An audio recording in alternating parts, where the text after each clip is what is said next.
Yo, what's up, everybody? Looks like we're running it solo tonight. Let me get my link sent out and then we'll get started. Run through it real quick. Like a solo soul taking show. Your favorite. Let's see.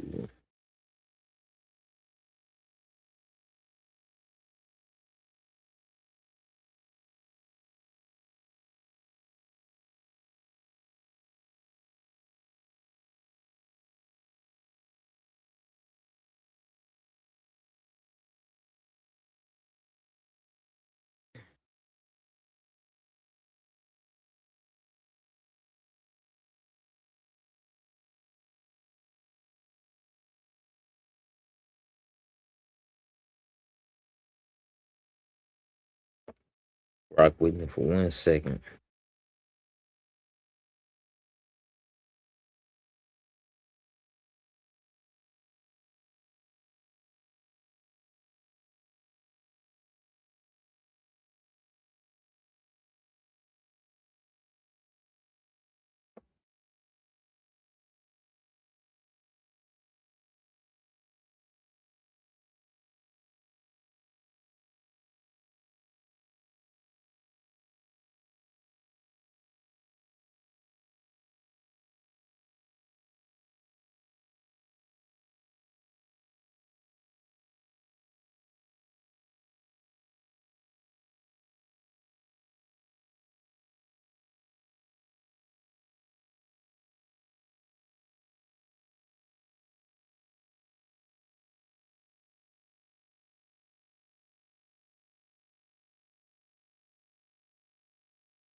Great.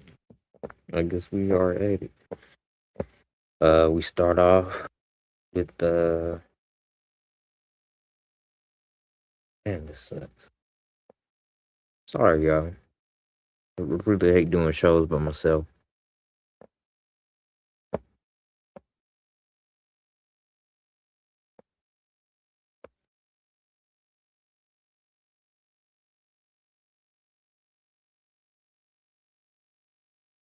We'll try to give it a second and see if somebody hops in here.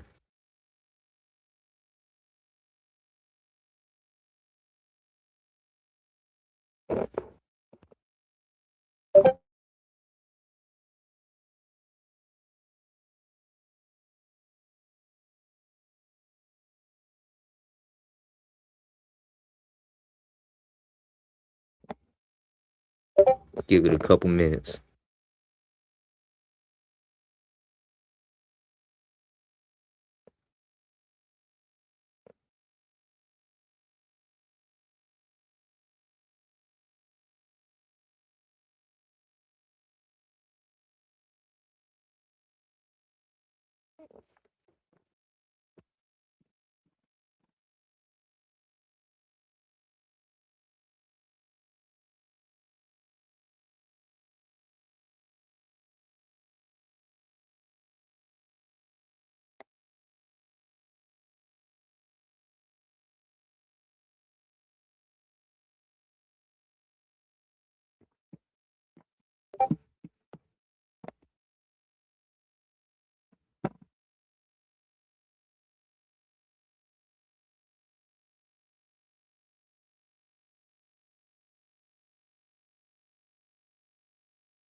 Patrick Kennedy are on a mission to prevent their silo from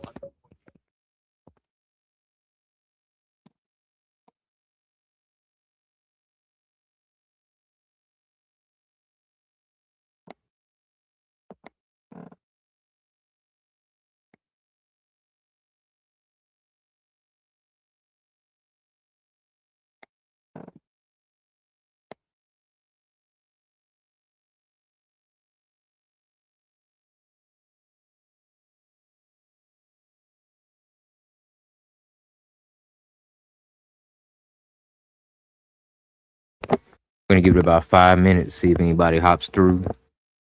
If not, we'll go ahead and just run through it real quick. What's up, Caroline? Are you able to hear me?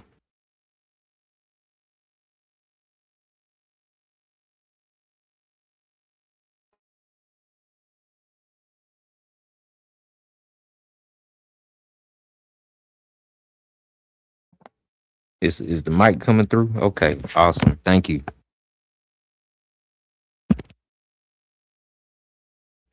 It might just be me, you, Caroline. We'll see.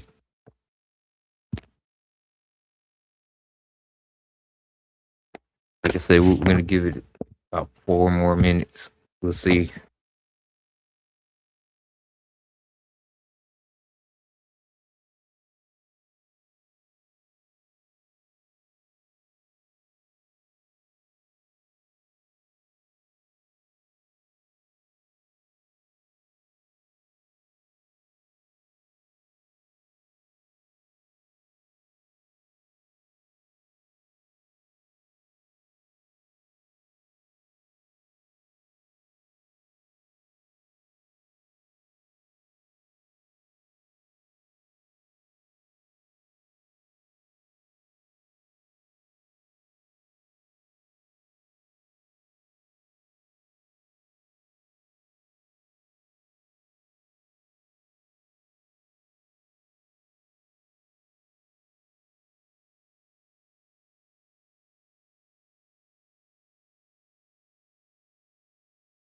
I'm not sure what's going on with James. He supposed to come, but we'll see if he shows up.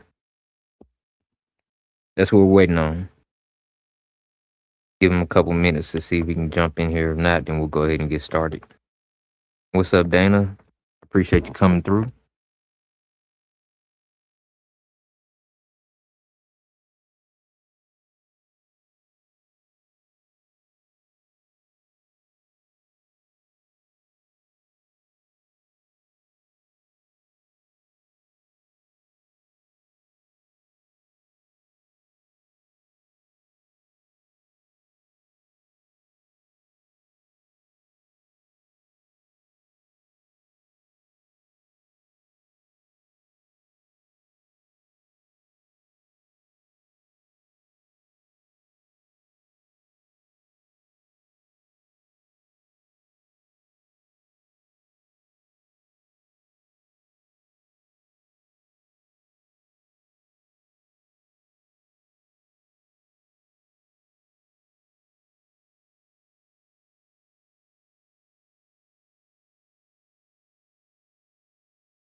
I appreciate this sharing too.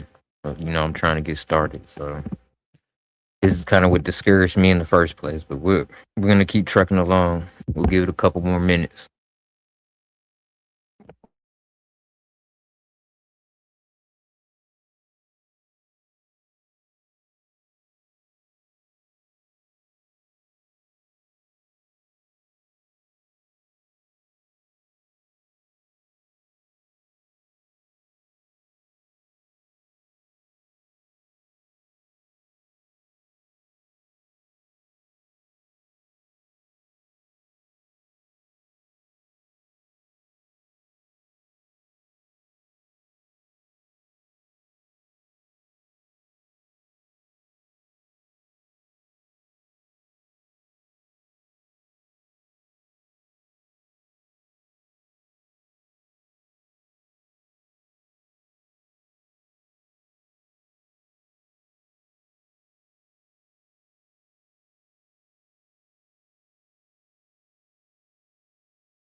We're gonna put a 2 minute countdown on it. If nobody here in 2 minutes, then I'm just gonna go ahead and go through.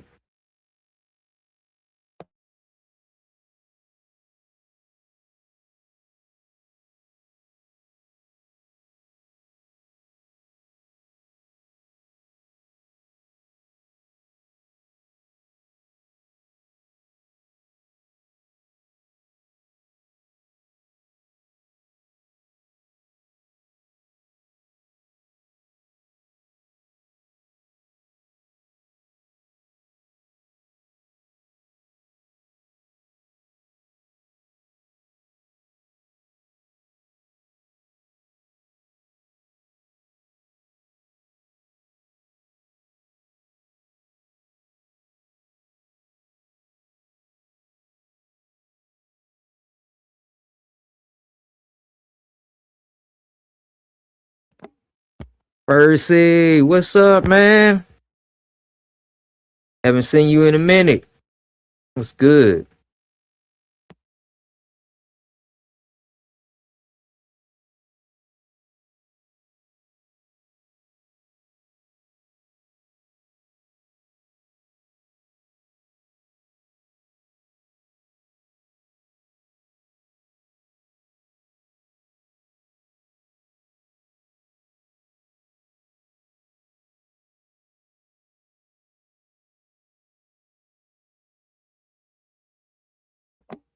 Okay. I think we got enough people in the chat. We can go ahead and start getting through it. Let's see what's up. Let's see.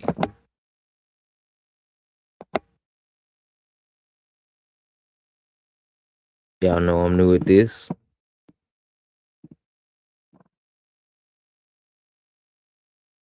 Okay.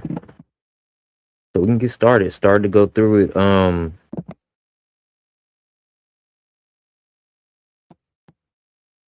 First couple scenes here.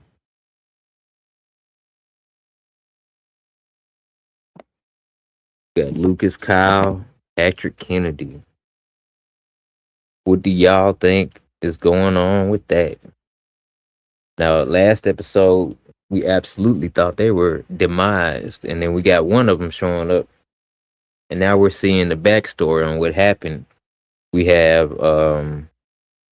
Lucas, who's been shot, and we got Patrick Kennedy, saving his life, basically. And for me, what kind of threw me off with it was who's out there shooting? Like, really? Who is out there shooting? We got drones. We got a swarm of nanobots, but I don't see guns. So who is shooting people? One of the scenes that I like the best is where we got the kids. See.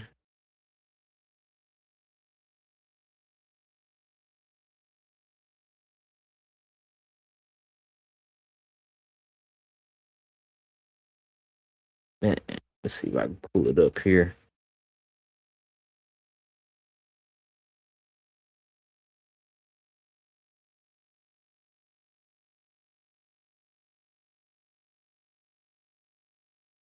I don't think I can get a good picture of it, but the way that they were able to save them basically is they were reading books. Nobody knew how to save them. So we got Solo, which we got Solo back. Solo went through, found some books on, how to, I guess, secure the wound, stabilize him. He seems like he's okay, but doesn't look like he's gonna be able to make the trek or the journey back to Silo 17 or Silo 18. I'm sorry. Next kind of thing we got going on is questions about how to stop the safeguard. I'm kind of stuck on that one because it sounds like we have a backup to the backup. So if you got a safeguard that's trying to stop you, doesn't work all of a sudden, something else comes by and shoots you. Like this sounds kind of crazy. And I was, was I'm gonna just give y'all a personal story. My dad just started watching this show maybe like a month ago. He's binged it all, and then yesterday he's telling me I don't understand what's going on. He's like, is it poisonous outside or is it not poisonous outside? I was like, I don't think it's poisonous outside there, but it seems like there's something going on where those bots are able to swoop in and kill everybody. But I am not a book reader, so I really do not know. I'm in the dark as far as that goes. The Great Gold, what's up? How you doing? Moving along here.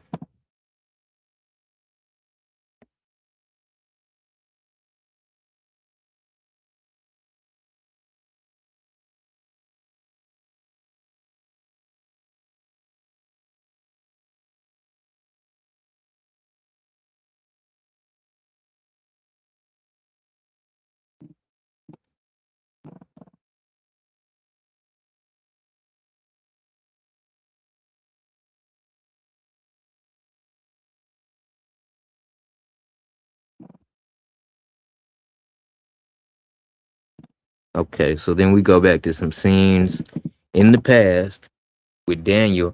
Now I've heard, once again, I'm not a book reader.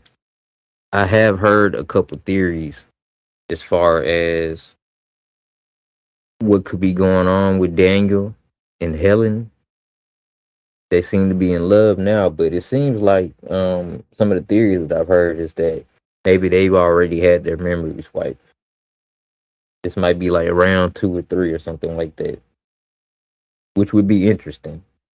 I would like to see something like that.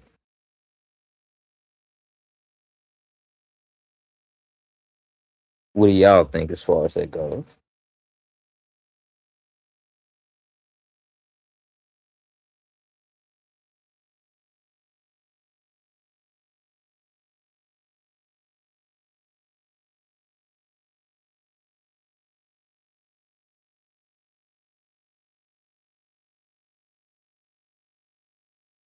Yeah, okay. You glad to see Jimmy's beard gone? I got a funny picture. I wonder if I can pull it up. Oh man. I don't know if I can pull it up here.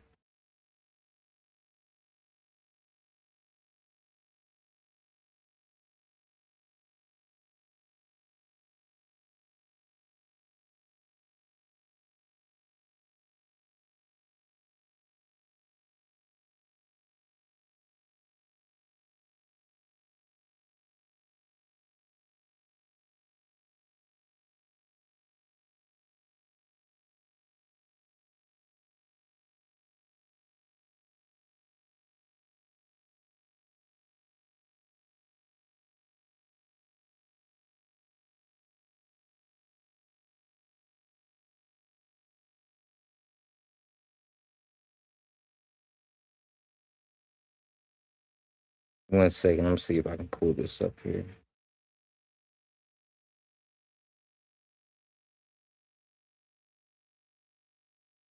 Okay. Yeah, this should work. Here we go. Look at this. If you like him without the beard, what you think about this? Half on, half off, half and half.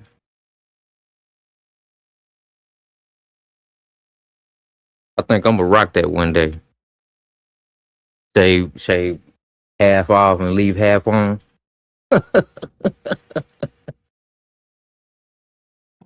We'll see how it goes.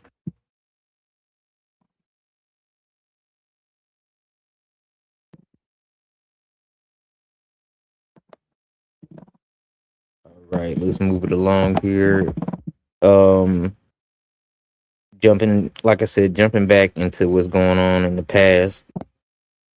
Daniel gets to see his invention put to work, and Daniel one of the reasons I think that there's some plausibility to the idea that maybe he's had his memory wiped is because he's the one that designed the drilling system, from my understanding. And it seems like they would want to wipe his memory so that way they can find out, or they can do what they need to do without him being an interference, because he would be the best person to sabotage something like that. Let's see. The dinner. So they sit down at the dinner, have a discussion about whether or not they want to join. Daniel's sister, I believe her name is Cheyenne, if I'm correct. Daniel's sister decides that she's going to stay, even though they told her that basically her whole operation was a decoy to what they were doing as far as drilling underground to Iran to hit them with some nukes. And she decides she's gonna stay. Daniel and Helen ultimately decide that they are not going to stay. And then we get that cheesy line when they're in a helicopter where Daniel says, if I'm gonna turn into gray goo, I want to turn into gray goo with you.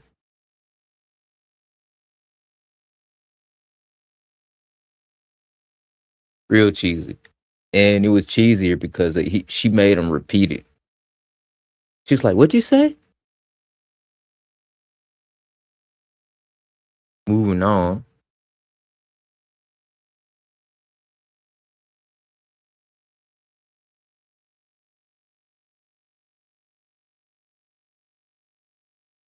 Discussing nano weapons. And we get back to the algorithm. Now, the algorithm, I like the name that me and here we go with that. But I like the idea that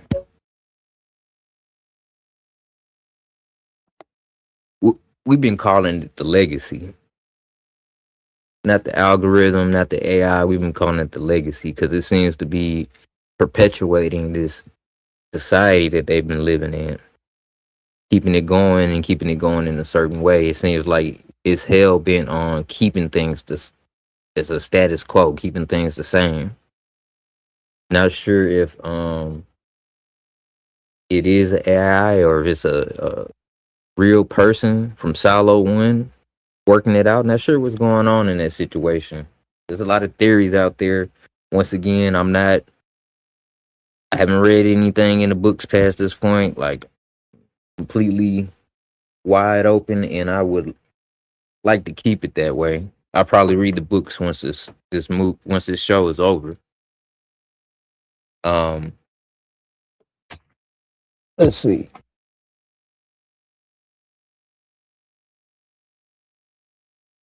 Oh yeah, the Heat is something else. Gerbert or Jerry Partel. The Heat has been something else. You're in Oklahoma. I'm in Alabama, and at Alabama, you got to deal with the heat and you got to deal with the humidity. It is wild. It feels like you got a heated blanket on you while you're outside.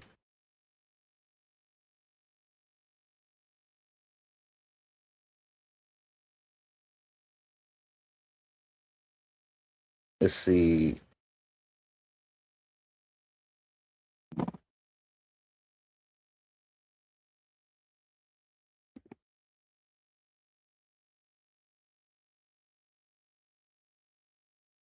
So that is a curious question, Caroline. When Daniel left, I believe you're referring to him just leaving his sister like that. And I think his sister is a little bit there, but she's not all the way there yet. She can remember things. They had the moment where they had a memory about their mother, and what it was that brought her back to that memory was smell. And smell is one of the I don't know the best way to say this, but it's one of the things that can bring back memory the best. It can make you remember things like somebody's smell, the way that they smell, or a food smell or something like that. That shit can bring you all the way back. It's like when that dude in Ratatouille ate some ratatouille and he took him back to his mama's house. Like that, something about smell and taste and stuff like that. You would think it would be something like visual, but smell and taste, I think, are the best things that can bring back memories. Let's see.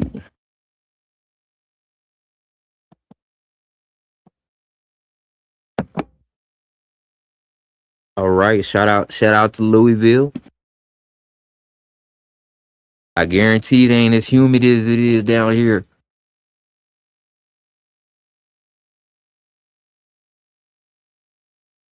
So you call it the vault, and that's the funny thing.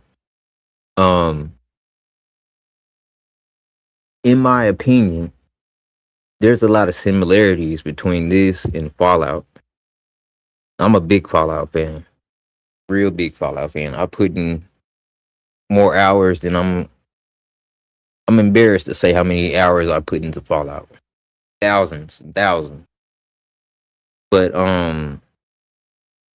one of the things about the Fallout vaults is they got so many vaults. Let's say they got 80 vaults. In each vault, they're running a different experiment to fuck with people, basically. Some vaults they got people they I'm gonna give y'all a couple. Okay, we got James. What up, James? We're waiting on you, my boy. Let's see if we can get you in here. Yo. What's up, everybody? Sorry I'm late. These two silos. I also want to talk briefly. Can you hear me? Yeah. All right. Got you in here, man. What's up? Yeah. Sorry I'm late. No, it's all good, bro. You know I'll be late sometimes too. What's up, everybody in the chat? What's up? Glad you're here, man. We got a few people in here. We can just run it back. We ain't really got that far yet. Let's see.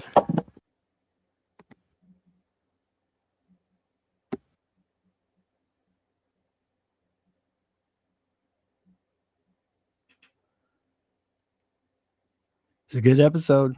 Good season so far. Great episode. Hey, you know how I like to start this shit off, man. While we getting started, let's just say how you doing, man. What's going on in your life with you? Just busy, doing good though. Sometimes work just keeps me a little longer than I thought it would. All right. You say your nephew got a big game coming up this week, right? Oh yeah, on Thursday. Yeah. How old is he? He's in 7th grade. 7. Okay. Yep. So he's playing junior high, but did you ever play any sports when you was younger? I played football maybe a year, but basketball mostly. I played a little baseball, just on and off. I did them all, man. I played football, baseball, soccer. We didn't have a soccer team. I ended up. I told you I had to go to. I went to a Presbyterian school for my 11th and 12th grade year, and the school didn't have a football program. So the only things I could really do was run track. I ran cross country. Oh, cool. Dude, you say cool, but yeah, but I mean, where I went to high school, we had the 3 main sports, and that's it. I mean, that's it. Now, they've got golf and soccer and track and cross country and all kinds of stuff. So I'd just say cool because you had those options, some different options, I apologize if y'all can hear my neighbor's kid outside screaming. I don't know what's wrong with that kid. I can't hear anything. He doesn't cry. He screams. Ah! I'm glad that one of my kids didn't do no shit like that. But yeah, man, it was the main one. Like I grew up mainly in the first part of my life in Texas, and then I moved to Alabama when I was about in the 7th grade. But football, basketball, those were the main ones. I only got into soccer and cross country and stuff like that because I said I went to a school where they didn't have those programs. But cross country was tough, bro. That that had me. We used to run 10 miles a day to train for a race that was 3.2 miles. Damn.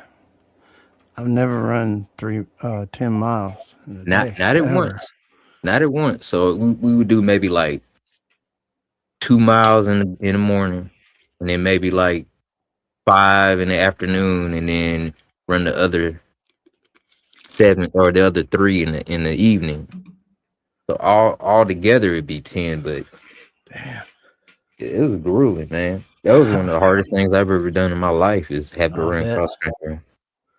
We would see people, or I would see people at the finish line. The finish line was the funniest shit ever because people would get to the finish line and just break down, like just fall out, Yeah, I bet, man. or I bet. convulsing and shit like that. Yeah, man. That Get them some water. In Yeah. every race, they'd be playing "Eye of the Tiger." that's one of the most motivating songs out there. Dun, dun, dun, dun, dun, dun, dun. Yeah, man. Some of that Rocky stuff. Yeah, man. All right, man. We'll tell you once again. Tell your nephew I said good luck, man. Yeah. Hope they It'll be win. fun. It'll probably be the only game I get to see, but it'll be fun. It's also fun talking about Silo. Absolutely, man. Once again, this was a good episode. Man, Silo's been knocking it out of the park. It's not like watching The Walking Dead. No, totally different. This last episode of The Walking Dead was good. Yeah. Like I was when it was over, I was like, yeah, I have to watch this again, and I'm happy about it. Yep. And yeah, the whole season of Silo's been good. I like that story overall. If you, again, with most shows, if you like really, really started to think too much into it, you could find some plot holes and little loops and stuff. But it's a pretty solid show as far as telling its story. So I like it.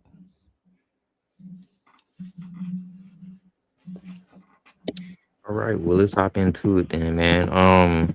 Let's see. So one of the first things we get to find out is one of the big questions from last episode is what happened to Lucas and Patrick. I got some theories, but I can't really come up with a reason why Lucas got shot. I don't know who's got guns out there, man.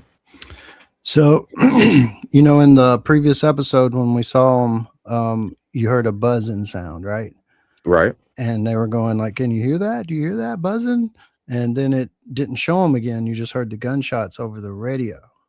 And then, of course, we get to this episode and we see one dude's shot. And the other guy's like over there playing dead or something. But if you go back to the beginning of this episode, when it's showing them two laying there, and Kennedy's still laying there real still with his eyes closed, you can see the drone silhouette in the glass on his mask. You can see it, and you can hear the buzzing. So the buzzing was the drones. The gunshots came from the drones. Why they didn't finish them off and actually really kill them, I don't know. But you could see the drone in the reflection of his helmet glass. I'm glad you brought that up. Let's go ahead and hop into this. I'll tell you what, before we move any further, look at this. Look at this. How'd they get a picture of me? Half on, half off, man. Let me see. I want to bring up this thread, man. Because this thread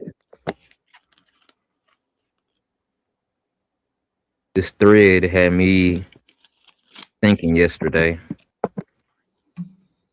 All right, here we go. Yeah, the big question is why, the drones didn't actually, finish the job or do the job, All right, so Vic has some questions, man. And that run along the lines of what some of the things that she was asking and you were talking about too. She had a theory that Knox's dad designed and helped build some sort of elevator or lift that goes to the mines where they stored stolen goods. Yep, and that's true. I think so too. I mean, because we saw them ride up on some type of elevator, didn't we? Yep. That's what they were looking for in supply that connected to the mines. So, they didn't even have to take them out of supply down the corridor, down the steps or whatever. They built an elevator and tunneled right into supply and built an elevator. So they were taking the light bulbs out of critical supply directly to the elevator and into the mines. So these particular lights too, these are lights that they said are used for, I guess, simulating sunlight. Yep. For their agriculture, crops and stuff like that. Yep. Which would lead me to believe that they have some type of crops or something like that that's off the grid. I don't think they do at this point. I think they were thinking about it. Like, hey, if something happens out there in the silo, we're going to seal the mines and we're going to be able to fend for ourselves. I don't think they have them right now, but that they were getting ready for that. So you don't think that they got it right now? Not the crops, just the lights. And the guy that's over the mines told the sheriff and them that rode up on the elevator that, hey, when the rebellion happened, I thought, hey, maybe I should get some of the lights and stuff and keep them safe. And I think he's full of shit. I think he was stealing them in case the poison was released or the rebellion went outside and everybody died, because it really is poison outside. And he was going to seal off the mines and be able to continue living and have those grow lights. I'm gonna say that I think that they have had enough time. And the way that he said that they were digging, he said that they were digging, it was like the game Snake. It was like it goes up, over, down, over, up, over, down, over. Like, it seems like they don't want them to get to other silos, but it seems like they have been digging in ways that they have the opportunity to have some maybe a small civilization that's off the grid. And the other thing that makes me think that is Knox's dad. Knox's dad was supposed to be dead. Now he's not dead. Where is he? We saw his dad. He punched him out, and they went and talked to his dad. You're right. Yeah. We finally got that reveal. Squash that theory real quick. Yeah, and like in the Discord was talking with Vic and stuff, and I know she saw the elevator thing, but I guess had just kind of forgot about it and didn't think about it, and was saying stuff about the elevator, and then I was like, well, it did show it, and she's like, oh yeah. So it's like there's a lot of little details. There's a lot of little storylines going on. It's hard to, it's easy to miss a lot of this stuff. Well, you made a good point here in the discussion where you was talking about the Pez dispenser and stuff like that. We know that at some point, so we had the dinner with Daniel and Helen and Daniel's sister. I keep forgetting her name. But yeah, I forgot her name. She decided to stay. They decided to go. I think she likes the senator's daughter. Like, Yeah, when she was asking to rub her feet and stuff like that. yeah, they got, whatever, cool. It's good. It's a good as a reason as any, right, to stay. A good foot rub was a good foot rub. It might change your whole perspective on a person. Right? What up, Vic? I'm ticklish though, so. Oh, you ticklish? I'm ticklish too, man. I'm not too keen on I don't like people touching me, but the people that I do like touching me, I like them touching me a lot. You know what I'm saying? Yeah. If that makes any sense. Yeah. What's up, Vic? Okay, we talking about you right now, Vic. So, and please give your perspective in real time, Vic, because we going through this long thread yesterday that I had to sit down and read. Remember, I had to sit down and read this. Okay, so let's see. Okay, and this is a good point that Vic brought up. He was talking about how they're not allowed to have things that would magnify Right. smaller things, and that's something that I did pick up on earlier in the show, but it didn't make any sense to me until I understood that there were nanobots involved. That makes sense. You wouldn't want people to be able to magnify stuff where they would be able to see these little robots working on things. And that got me to thinking too, like, do you think the nanobots are already inside the silo? No.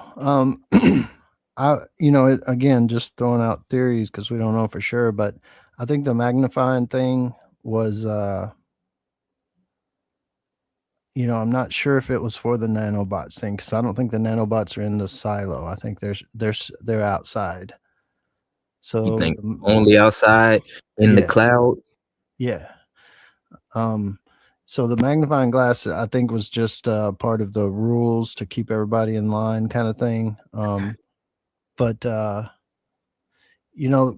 we don't know for sure exactly how it's working, but just throwing out the theory, I think, because I rewatched the first few episodes of season 1, and they bring the magnifying glass thing, talk about it, and Jules built one, or her mom built one. Later episodes, you see that play out, and they smashed it and stuff because it was forbidden. But as far as let's think about the process. Okay, so someone says they want to go out. That's like a thing you're not supposed to say, and if you say it, they put you out, right? They send you out to clean. Okay, they put a suit on you, and they put that tape on, and we learned that the tape is the failing point, the point where the poison gets in, because the suit is tight, but the tape was bad tape. So when someone gets suited up to go outside to clean, they get the helmet on and everything, and then they put the tape on, and they send them into that little compartment through a big door. That door closes. The door to the outside isn't open yet. It's kind of like an airlock or something. And this smoke, these fumes come out of these pipes, and it gets all cloudy in there for a few seconds. Then the door to the outside opens and they go out. Then that door closes and the fire happens, right? To burn off what? To burn off the poison that came out of the pipes. So poison is not outside. They get poisoned before they go outside. Let's run this through then, because I got some ideas about that too, man. So you're saying you think that they get poisoned as they... Yep, before they go out.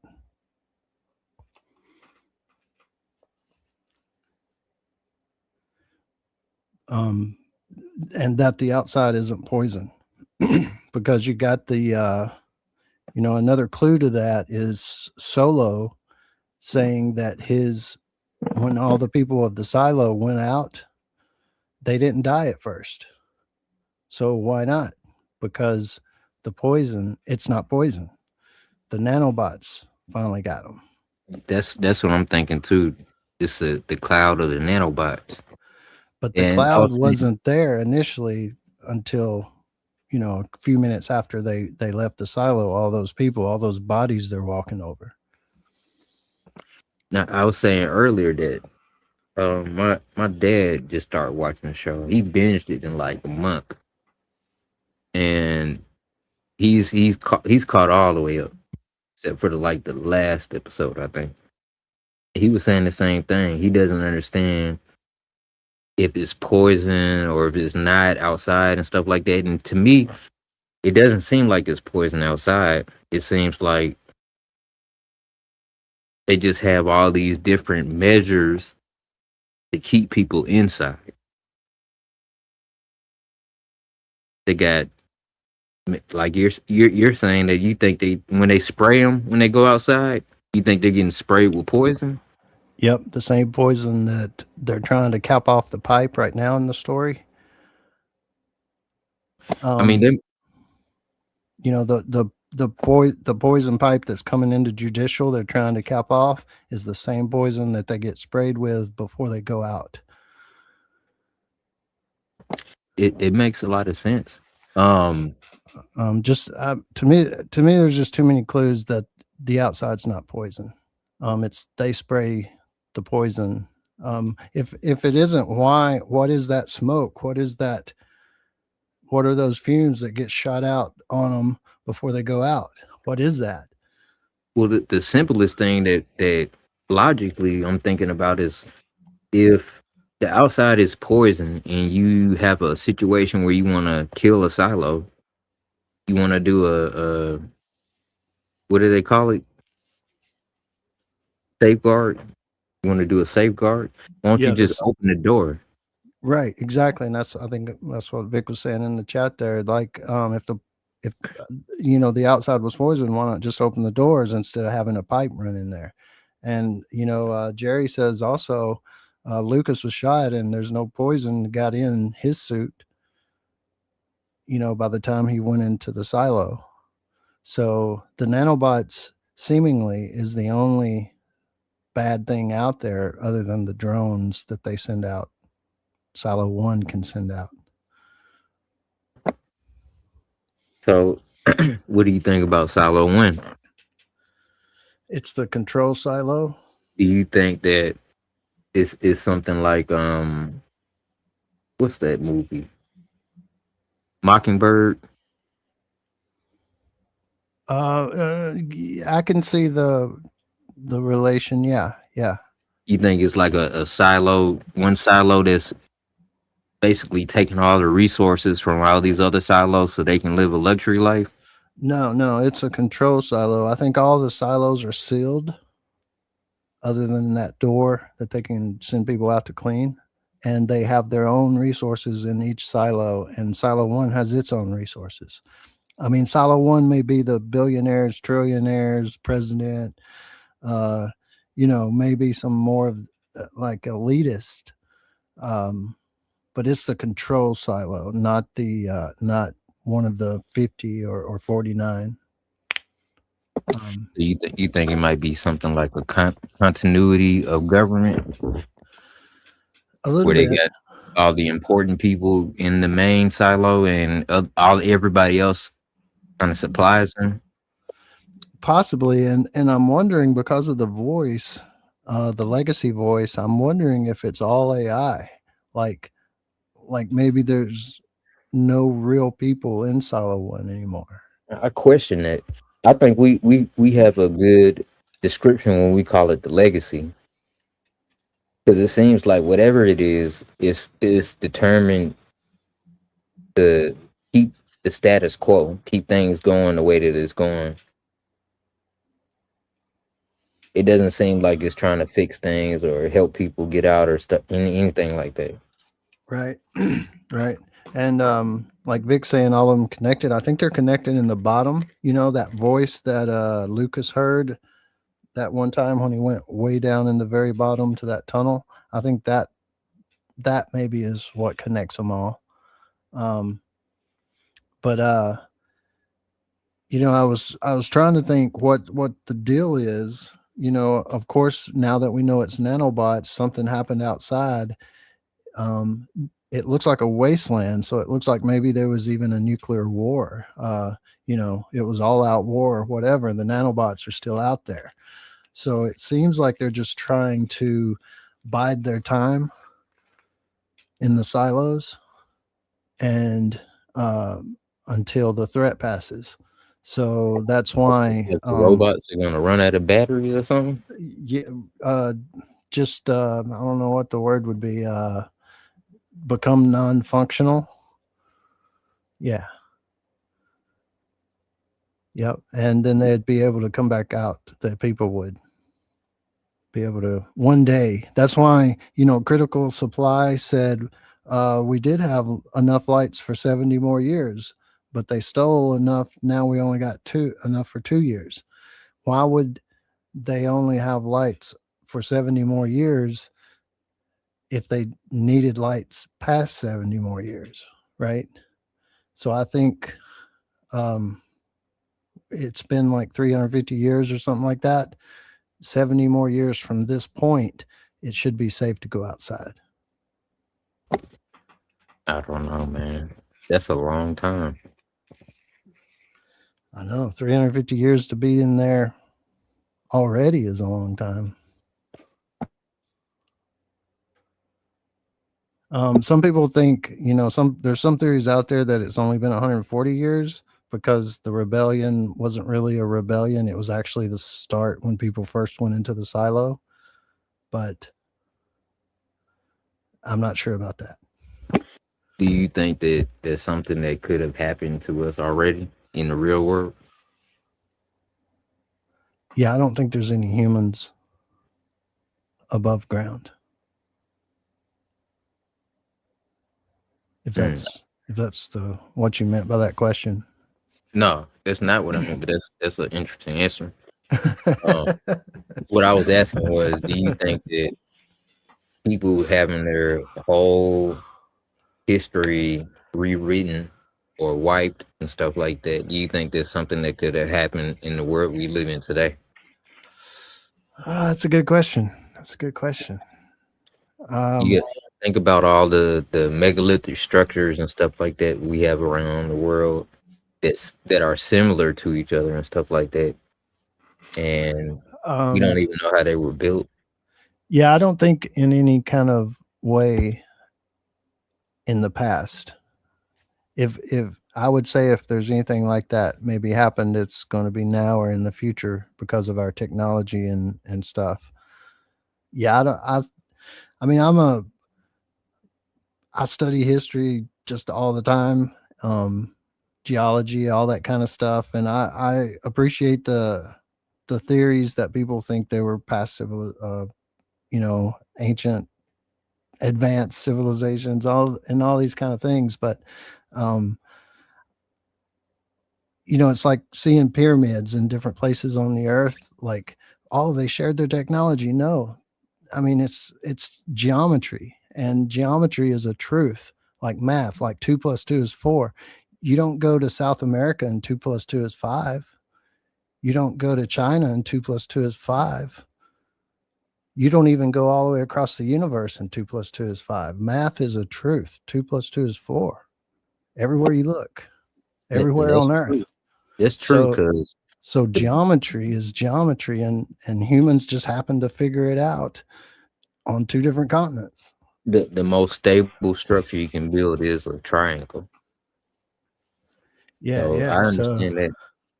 You know, and we understood, I think, the sun and the stars almost as much back then in a lot of ways, because you know, there's a hillside in Peru that has notches in it, like huge notches, like this is a earth moved notches, and you can stand back and look at that hillside, and the first notch to the right is the summer solstice, when the sun comes through that notch. So the people knew, right?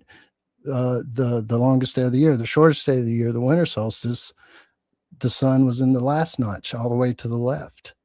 So they knew, hey, winter's coming. And you can do the same thing. Let's say the Egyptians are building the pyramids. How do they know what true north is? Because the pyramids are true north. They line up, and people are like, oh my God, it must have been aliens. No, it's geometry. It's the stars. You can do the same thing. You can build a fake wall on the ground, and there's a certain star that you can follow, that you make a mark when it comes up. When you first see it come up above the wall, you make a mark. The earth rotates, the star goes back down behind the wall, you make another mark. The very center of those two marks is true north. They knew stuff like that, stars, geometry. I mean, Yeah, it's different ways to figure it out. yeah, But there's some things that they figured out that kind of don't make sense too. Well, I mean, some things we haven't figured out yet. I just, like if we don't understand something, I just don't usually point it towards something mystical or aliens or anything like that. I think there is a way to explain pretty much most things. I'm a pretty logical person, man, so I understand where you're coming from. Like, you don't have to jump to the craziest conclusion. It's Occam's razor. Yeah. Normally, the most logical explanation of whatever is going on is what's going on. But some of the things they figured out is kind of weird. Yeah, I would say that. I can see both sides. It'll be interesting to see how the silo plays out, though. If it really is poison, and especially studying human nature and stuff, I can see why they would put them under the rules of the pact to keep them in line, because we're humans. I mean, humans are just terrible. Well, we almost require rules and stuff like that. Yeah, that's what I'm saying. We will destroy ourselves, without rules. And everybody wants to go outside. They think it's good out there, and of course it isn't. And they think it's poison, but that's the lie they've been told. And you would think, why not just tell them the truth? They'll accept it. Nope, not after. Especially not if there's several generations are going to have to live there before it's safe outside. Yeah. I'm running through this chat real quick. Caroline likes the Fallout episodes or the Fallout series. I don't know if you've only seen the episodes or you played the games. I've only saw the TV show. TV show.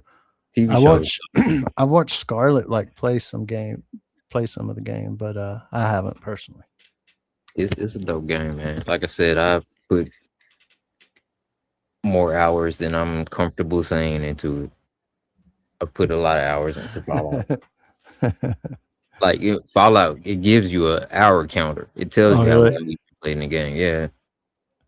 Sometimes I'll look at it and I'll be like, damn, thousands. Life just escaped me. Different times. But one of the things I don't think so. Fallout, they have different vaults, and in each vault they're doing different experiments basically. One vault they had a bunch of drug addicts in a vault. And this is funny as hell. They made them, let's say I don't remember the exact numbers. Let's say 10 years. They had them sober for 10 years. And then they just opened a storage or something like that with a whole bunch of drugs and stuff like that. That was the experiment. Let's see what happened. And they went fucking wild. Man. Must be nice to just have so much money you can just fuck with the world. You're right. I mean, there's some people like that today. We got a Elon Musk character in the game or in the show. I'm trying to think. They had one vault that they had people hooked up to, like it's kind of like the Matrix. They had them in these pods, and in the pod they were in like a virtual reality world where everything was like perfect and stuff. Oh, really? Yeah, they had a whole bunch of different experiments going on. I don't think that that's happening in this show, but I do think that there may be a chance that they may be trying to see which vaults will survive. In Like Silo? survival of the fittest. Yeah.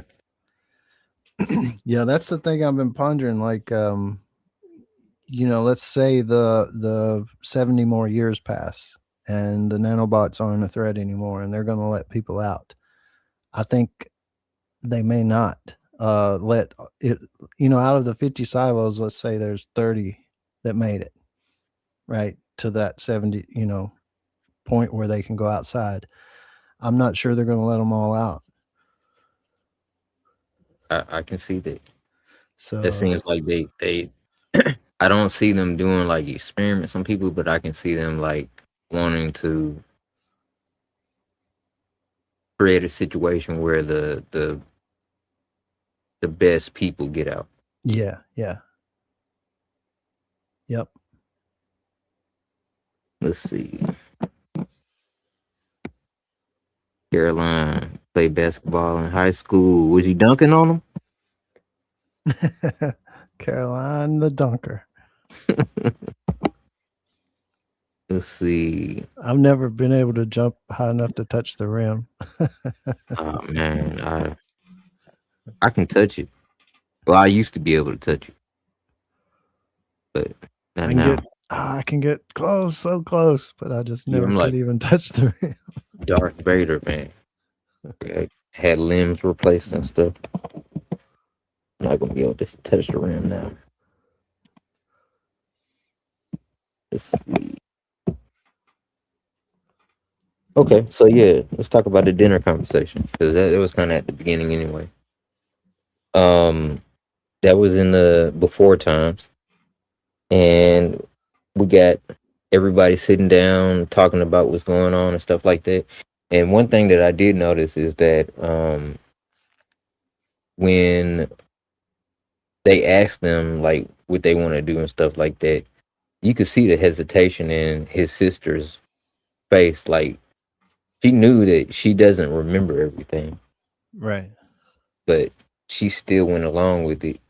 And then I've heard theories, other people's theories about this, but I don't know. Once again, I'm completely blank at this point when it comes to what's going on in the show and in the books and stuff like that.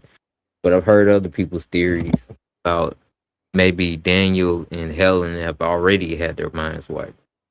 What do you think about that?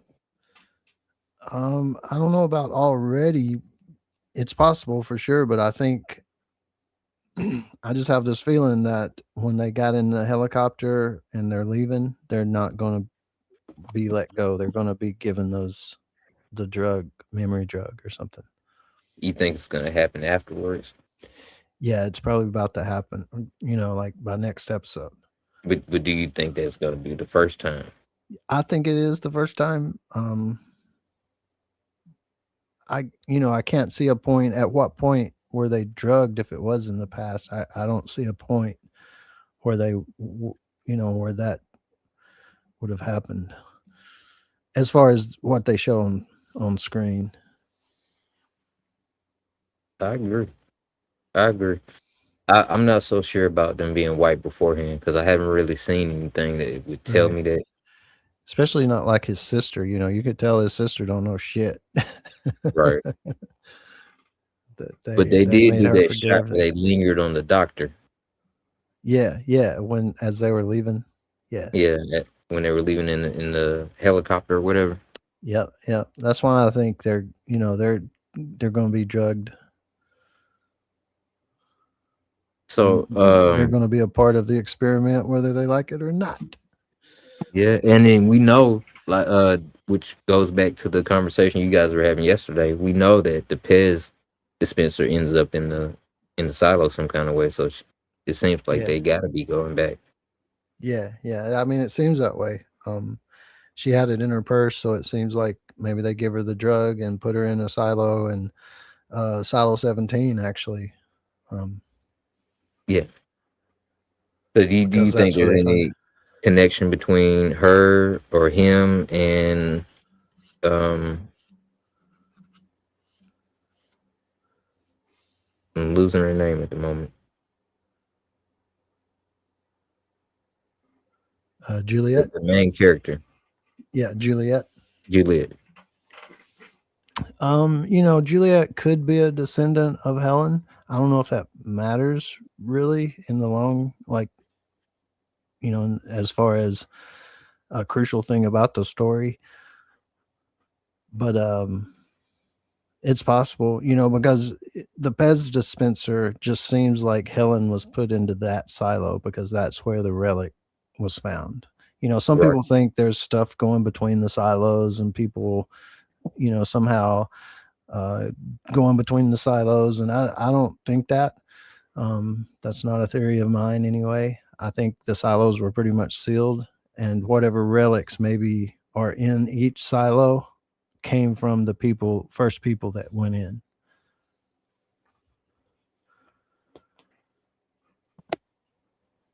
So And you think the relics have a significance as far as just being there at the beginning? Nothing specifically as far as like the people they're attached to? well, the Pez attached to Helen, and we find out her story, but not anything specific. Like I don't think the Pez is actually going to be crucial to the story. It's just part of a trinket that tells, hey, I've what's people didn't know what it was currently in the silo. They were like, what is it, and stuff, but we know that it was something that Daniel gave to Helen, and Helen mind is probably going to get wiped, and she ends up in that silo, and that's how the Pez dispenser got there. We'll see, man. I always thought it was weird how when we first seen the Pez dispenser, it had that wire attached to it. Yeah, that fishing line and with the nut. The nut, yeah. I don't know what that was all about. Yeah. I wonder if they're ever gonna explain that. Yeah, I don't know. Maybe, Helen may do something we see in the next couple episodes about that. And they wanted her to do the reporting thing, to blow in a few years, like tell the world about it or whatever. And she didn't do that. So I think they're going to put her in a silo. So she was going to be useful. And now she's just one of the first people in the silo. And I think Daniel, even though they wipe his mind, I think he's going to be in silo 1, still crucial. That make a lot of sense. We were going to make y'all part of the group. Now we're going to make you part of the experiment. Yeah. It makes a whole lot of sense. Because even though they signed the NDAs or whatever, I don't think they're going to let them go. Hell no. I'm just wondering what they're going to do. Right. Yeah, the way the rich guy said they're going to take 100 people or how many ever people it was and put them in each silo and kind of test it out in the beginning. I think when they do that, shit hits the fan and they ain't got time to test it out. They have to okay, the people in the silos are the only people left in the world all of a sudden. Yeah. It kind of, maybe speeds up faster than they thought or something. I'm curious, man. Because I want to know why. One thing that always got to me was how the kids survived. They had been living in an open silo basically for a long time. Yeah, I'm gonna have to go watch the previous season. I started at the beginning and I'm gonna try to work my way through. I kind of forget, was when Juliet arrived at Solo's silo, was it open? From my memory, It was just open and she just no, went no, right no, in. no. So from my memory, it was closed, but it had been open a couple times. Yeah, yeah. So that's what I'm saying. The nanobots, um, it seems like might have had a chance to get into the silo, but then they left again.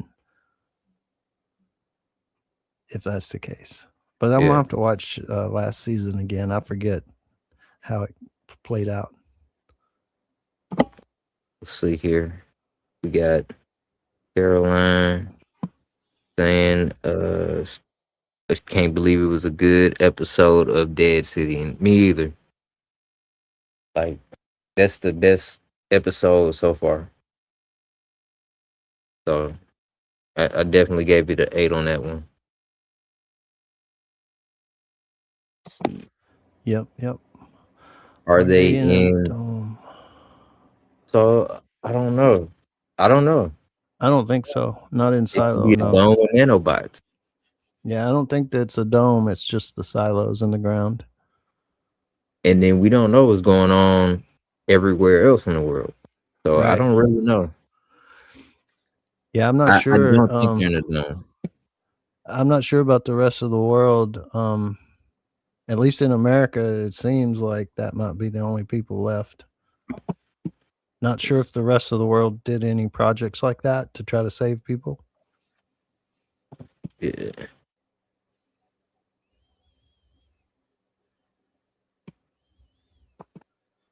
All right. Caroline says she didn't see the reflection. I do remember seeing a reflection.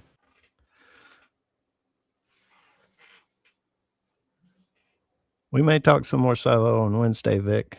Just throwing that out there. Yeah, absolutely. She's saying we do 2 days of Dead City and only this 1 day of silo. We may throw one more in this week. Yeah, and then we're gonna have a big finale too. Yep, big finale shows.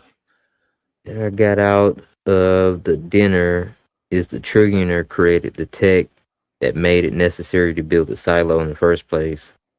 So I think it was the one that created the tech. But I think the trillionaire was the one that created the situation where it would be necessary. Yeah, Daniel had something to do with the diggers being able to do that. But also the digger that, Daniel's sister, the jets that went to Iran, that flew to Iran and stuff. Well, they were like guinea pigs. They were never meant to destroy the base or whatever it was. Yeah, they were decoy.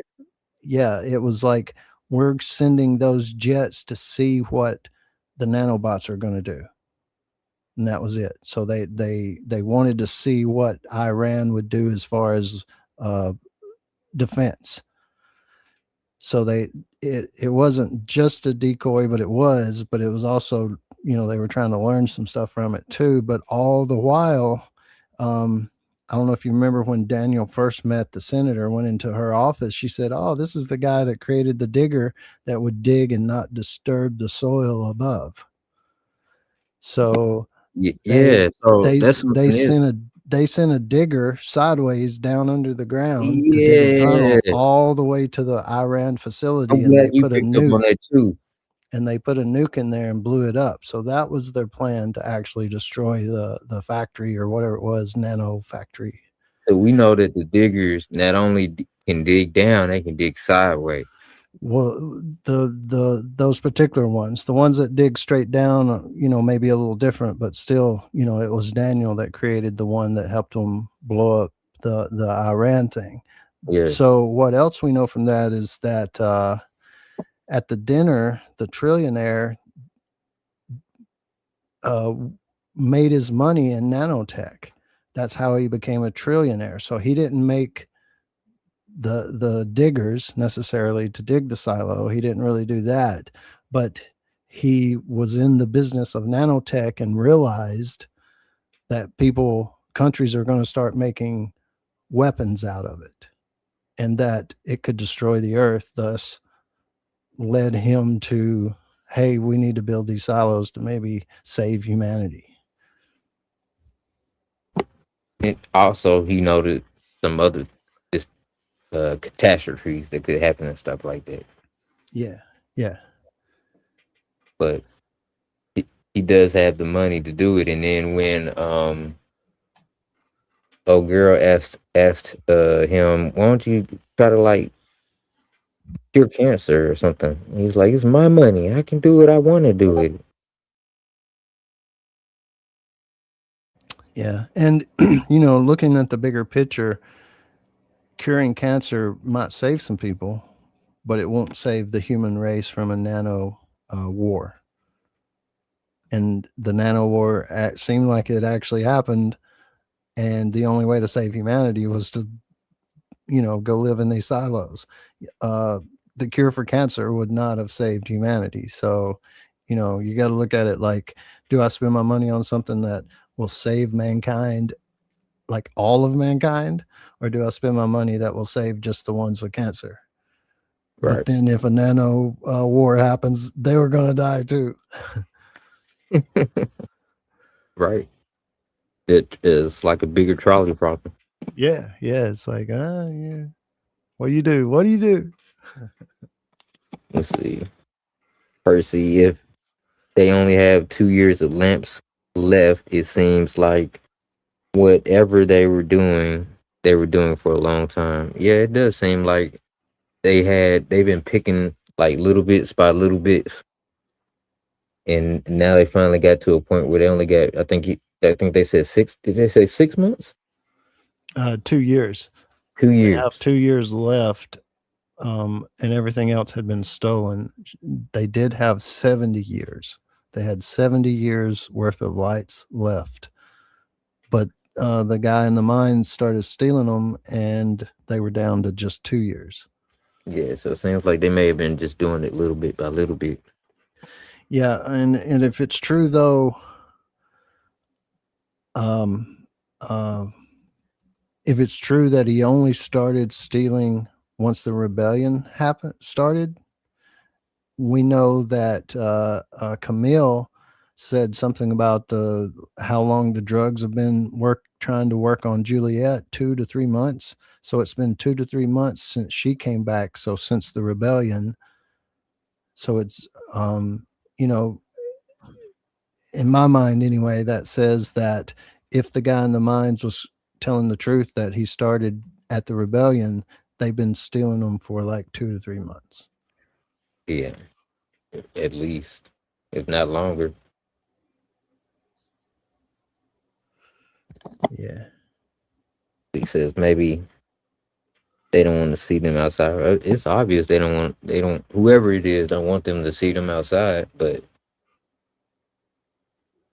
do they even want to be outside? Is the grass greener on the other side?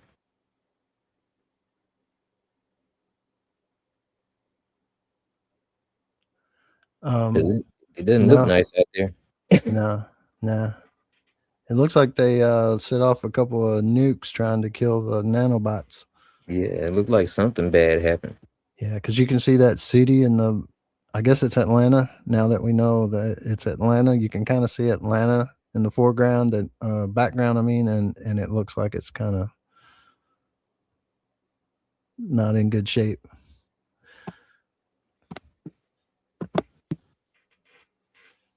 Vic again says spent 2 minutes talking about the magnifying glass stuff. So with the magnifying glass, I did when they were talking about that once again in the beginning, I did notice that.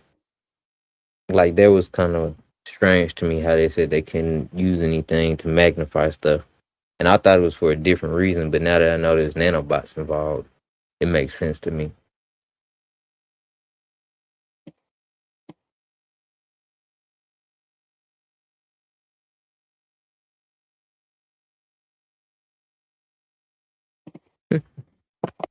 Just open the doors. Okay.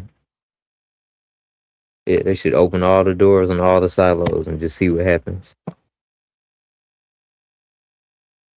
Yeah, those comments were from a little bit ago. I think she was talking about, why bring a poison pipe into judicial to poison the silos. It's because why don't they just open the doors if the outside is poison? Yeah, So that's another clue that maybe the outside isn't poison. yeah, I agree with that.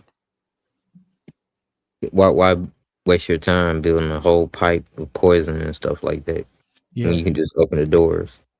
yeah. How did Juliet get out? I think Juliet had the good tape. I think that's what helped her. If the gas spraying theory is true. Then how did Juliet get out without getting sprayed with gas? Okay, so Juliet, when she first, if you remember that season, they're good in supply. Remember that? Remember Martha? She figured out the tape was bad. Juliet had went to supply and or went somewhere and got some more tape because they run out, and she said it wasn't worth a shit because it was the tape that was supposed to go tape the people that's going outside, not the real heat tape that's supposed to go down to mechanical to actually fix shit. So she went and got some of that tape she wasn't supposed to get and said it don't work. And that's the whole premise of the show, really, is that that's what they were putting on the people to go clean, and that's how the poison was getting in. So how did Juliet get out? Because Martha got the good tape. That's how she was able to bypass the poison before she went outside, and outside wasn't poison, so it didn't matter at that point. She's just lucky the nanobots didn't get her. Yeah, yeah. I think she was just lucky that nanobots didn't get her. But you know what? I mean, to kind of poke a little hole in it, wouldn't the legacy know that she was going outside? Yeah, And do you think the legacy and the nanobots are tied together? I don't think so. I think maybe not, but I don't know yet. That could be a twist, or that could be something we learn in the history. I don't know yet. I don't really have a good theory on that.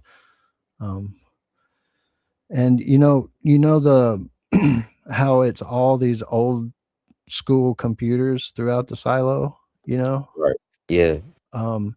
I think maybe part of the magnifying, the reason they only let the magnifying go down to a certain point is because if you allowed magnification to go any further, you could make smaller circuit boards. Like people could actually make better computers, but they can't because they're not allowed to magnify past a certain point.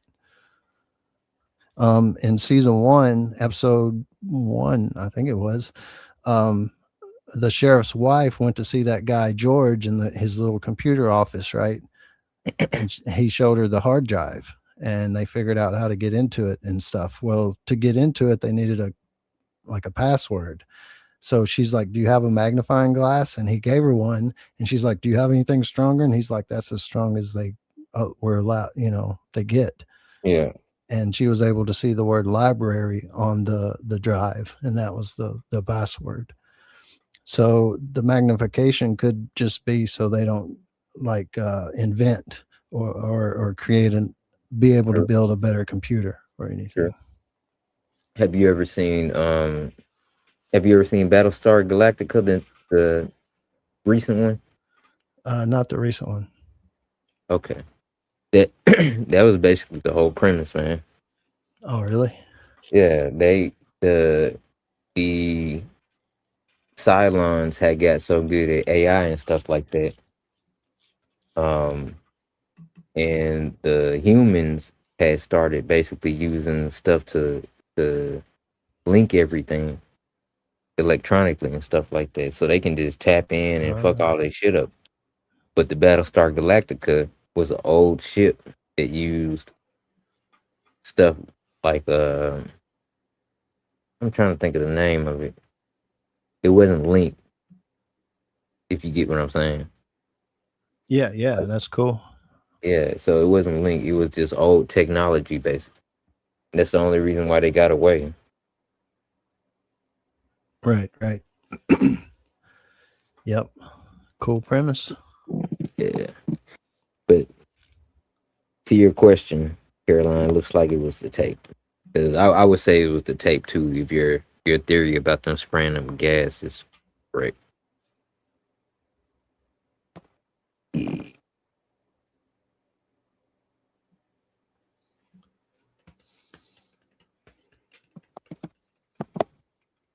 I think they are. I think we're gonna find out either it's ancestors or they found a way to make and live longer. The people at the dinner.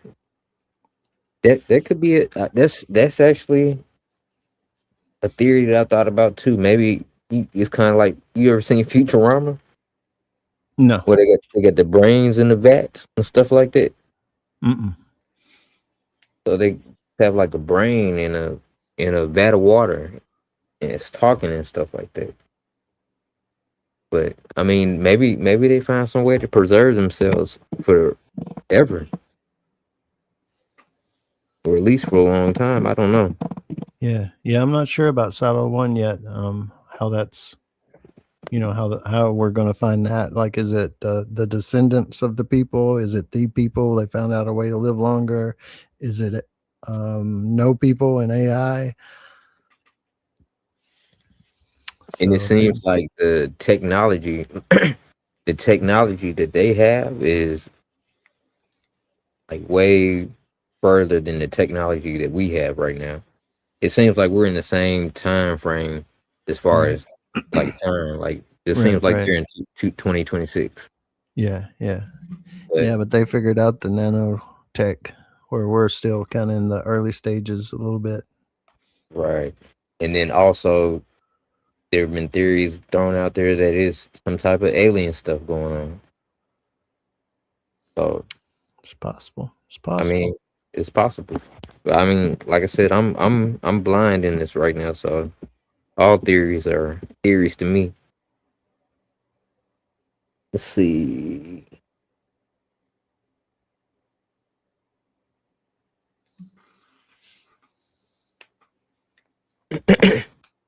Mill knows that the voice doesn't see and know everything. It said Kennedy and Lucas were eliminated, but found out from Julia that they were shot at. True. Very true. And Camille, the whole reason why the the legacy said that it chose Camille was because she has certain qualities about her Yeah, and able to lie. able to lie, and she can't be dumb. Seems like she must be some type of intelligence to the legacy or whatever. And at some point, she might have her own agenda where Yeah, she's yeah. I think dealing Vic with thinks she's things working that- with Juliet, and she may be, and even if it's kind of unspoken, or like maybe she knows what she's doing, and she knows what Juliet's doing, and she's helping without Juliet even realizing she's helping or something. There could be some of that going on. yeah. I think that Camille is already on the other side because she threw Juliet and Sims in the same cell. Yeah, and then was that on purpose? I think so. Yep, that's the whole thing. If it's on purpose, then I think yes, she's helping Juliet. You have other cells. So it's like she put Juliet in there so her and Sims could, come up with a plan. Got to figure something out because she know that is coming down to the wire. Yep.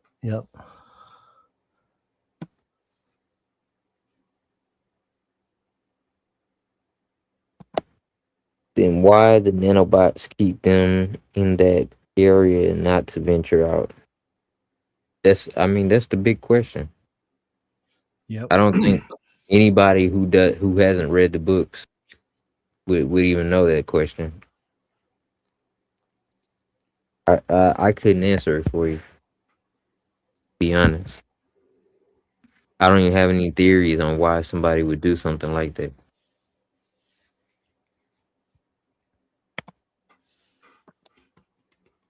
Let's see, which means they contacted her to tell her that I think Camille is going to use her lying skills and switch back. Yeah. I mean, if you point somebody out as a good liar, then why wouldn't they lie to you? Yeah, goes both ways, right? Yeah, it just makes logical sense to me.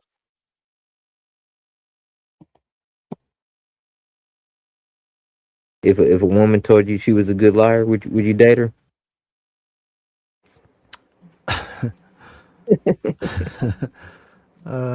I think all women are good liars, but I mean, men too. It's a human thing, you know. It is a human thing. But if a woman told me that, I wouldn't date her. Like, you already messed up. We can be friends or something. Let's see. I think they are in a dome, a controlled environment, running the simulation in real time. I think they got hit with a vitamin D plus day one, and they all forgot they were running the sim. So I believe the same thing. I think as soon as they got in there, they probably got hit with some D plus. What you think? Yeah, I think the first people that they put in, they probably did do the forget drug. The doctor had something to do with them forgetting and, you know, resetting the silo, because, you know, the whole thing about the pact, we do not know why we are here. We do not know who built the silos. We do not, you know, they don't know shit. So they definitely got hit some kind of way. I mean, I don't think they're in a dome, or I don't think they're in a simulation. In the way Percy's describing it, that they knew they were in a simulation until they drank the water. Now they don't even know the simulation is running anymore.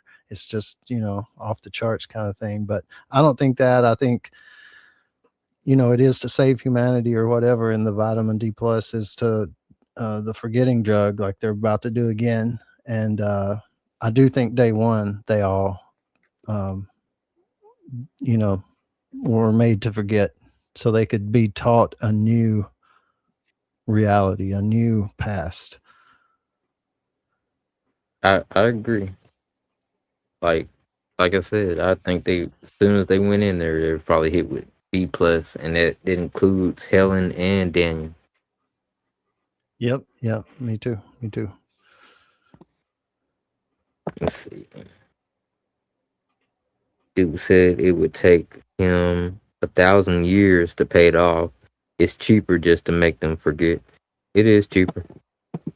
Well, I mean, if the world's ending, money don't matter anymore. So Correct. if you're a trillionaire and you know the world's going to end in a few months, you wouldn't care at all to spend the whole trillion, you know, because it won't matter. That also hit me when he was negotiating with them. He was telling them, "Oh, I'll give you 100. I'll give you 1,000. I'll give you 1,000,000." Yeah, because he didn't care, because Yeah. his money's going to be worthless, and you Yeah. know, once the nano war starts. So that shit doesn't even matter.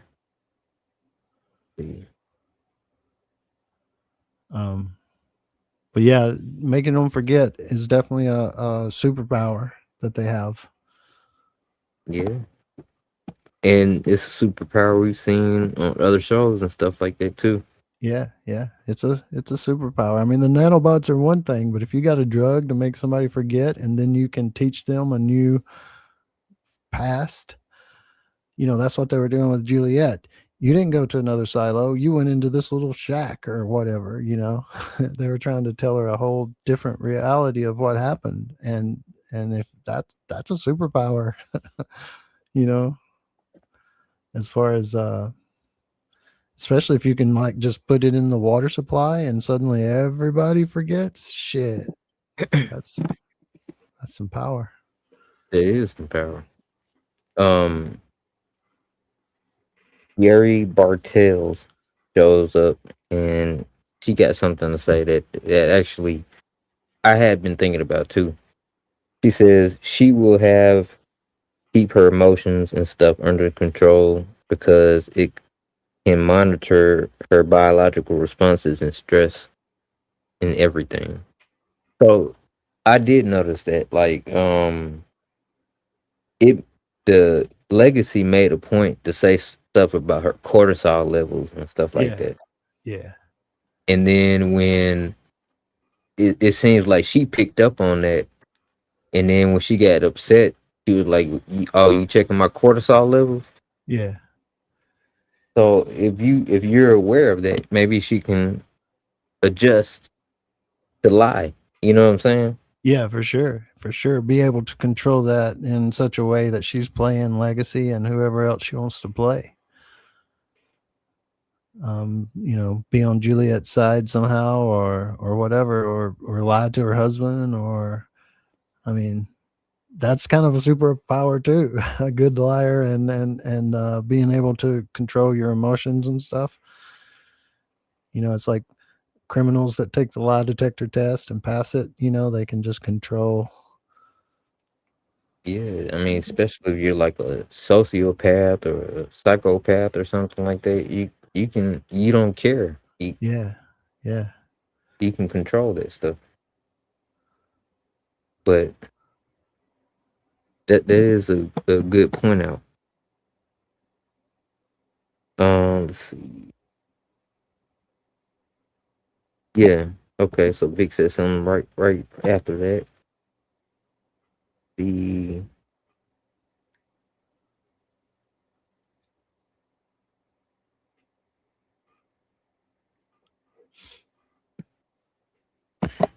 Yeah, that's a good thing too. Let's talk about that. I know Robert and Camille love each other, but I don't see how they will make it after this. Both of them are slick. We just got done talking about that. If a girl tell you she's a good liar, are you gonna date her?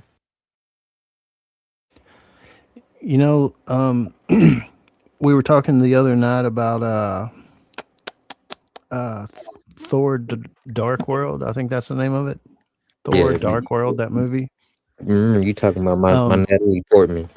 in that movie, and this is just the first thing that came into mind. It's in all kinds of movies, but in that movie, Thor, like Loki cuts off Thor's hand at one point. I don't Yes. know if you remember that. And like is against Thor, it seems like, but right at the moment they want to try to defeat the bad guy, Thor screams out, "Now, Loki!" And Loki, you realize, was playing It's the an whole illusion. time. Yeah, and he didn't really cut his hand off, all this stuff, and they both, tried to 2-on-1 then the bad guy. So if You if think they're something like slick, that is going on? if Robert and Camilla are slick enough, they can still come out of this and realize they were both trying to do the best they could, and they'll be back together. If they're good enough. But that Good hinges enough on with some the of our legacy? theories that Camille is even trying. Good enough to beat the legacy? I'll Yeah, say this. yeah, I'll say this. Something that I did notice is that I'm wondering, like, I know that the legacy can see all through the silo and stuff like that, right? It's only certain spots they can't see. Are we on the same page as far as that goes? it does seem that way. Yeah, yeah, Okay. I see them doing things in areas that I'm pretty sure the legacy can see, and it's against the legacy.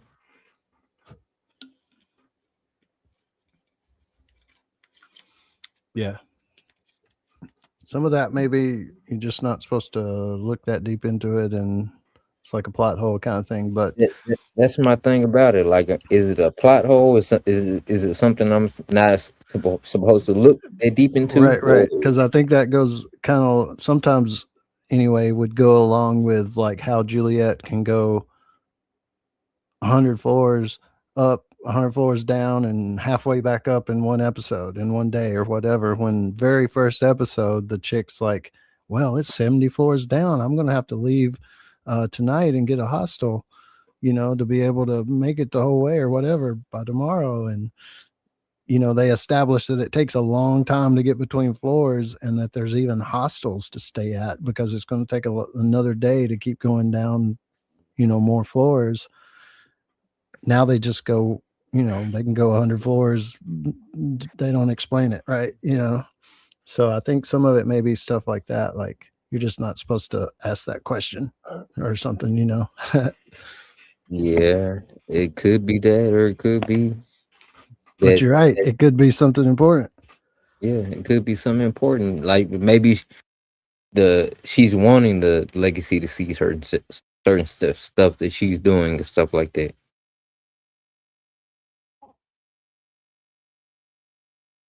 She's a good liar. Yep, but is she good enough to make all of this come out at the end where her and Robert and her son are still a family? And is that her goal? Hopefully. And if it is, maybe they can stick it. Her and Robert, because Robert's playing his game too, Yes. So it's like, can they, they're pulling a Thor and Loki. Like, can their teamwork, even though they're seemingly on two different sides right now, will it work out in the end?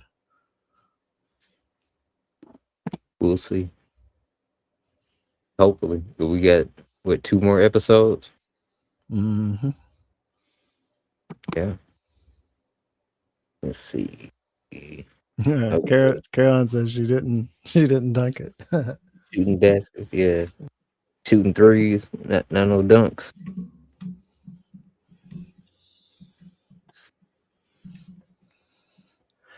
Yeah, Vic would probably kick both of their asses in 1-on-1. Yeah, especially now. Back in the day, Vic, I'd take you down. As of now, we working on it. Let's see. Well, she didn't know about the silo or what happened to Daniel's sister until they revealed it. I don't know. I think there was some more to it. Why reveal it to her then? And that's, maybe I'm talking about thinking, Helen. Yeah. So maybe I'm thinking too much into it. I don't think you are. I think that's a good question. Yep. Because she was already involved and because she's a reporter, they just figured out, okay, well, we'll make you part of it and you can tell the world in about 3 years or whatever. And when she declined, it's like, well, we know you signed NDA or whatever, but we're about to put you on a memory drug and stick you in a silo. Such a weird NDA too. Like, we're going to give you full access and all this other stuff, but you can't talk about it for 5 years. Yeah. I mean, that's kind of what the NDA is all about. But I think that kind of goes hand in hand a little bit with the trillionaire's money. The all-out war around the world, like an apocalyptic kind of event's about to happen. So not only does his $1 trillion not matter anymore, the NDA doesn't either. I mean, if you got the money, like you said, I can do what I want to with it.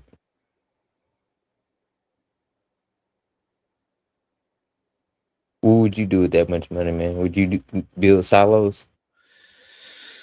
I don't know if we're about at the point of the end of the world or, that kind of thing. So I don't know about that, but, I mean, I may do the Helen side of things, like try to cure cancer kind of thing.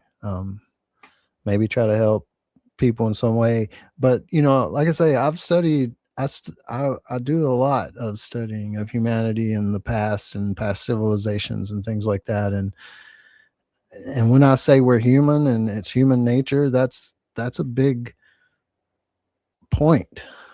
It's that you're not going to kill human nature unless you wipe out every single last one of us. Human nature is a thing. It's a real thing. It's a thing you can almost touch, as far as it's so real and you can't kill it. You'll never kill human nature. So that's the trick of we'll probably wipe ourselves out eventually anyway. But if you could help somebody along the way, cure something, you know, and I'm saying, you know, even like poverty, because I was going to say maybe I'd try to end poverty, but poverty is actually kind of woven into human nature a little bit. You know, the class structure. Yes. It's kind of woven in. It's hard to, you know, okay, I'm going to take 100 people and they're going to be equal and they're always going to be equal and everything's always going to be equal. Just give it a little time. Just give it a little time and it won't be. Nature. And, you know, even in that first moment, when you say everybody's equal, there's unspokens in human nature that people look around at each other and know that dude is, you know, could take me in a fight or has more money than me or whatever. Do you think that human nature is always going to work out some type of AI? AI. I mean, we did, we did. So We have. That's the thing. I just did a study the other night on the future. Like, humans right now think we're like the pinnacle of evolution.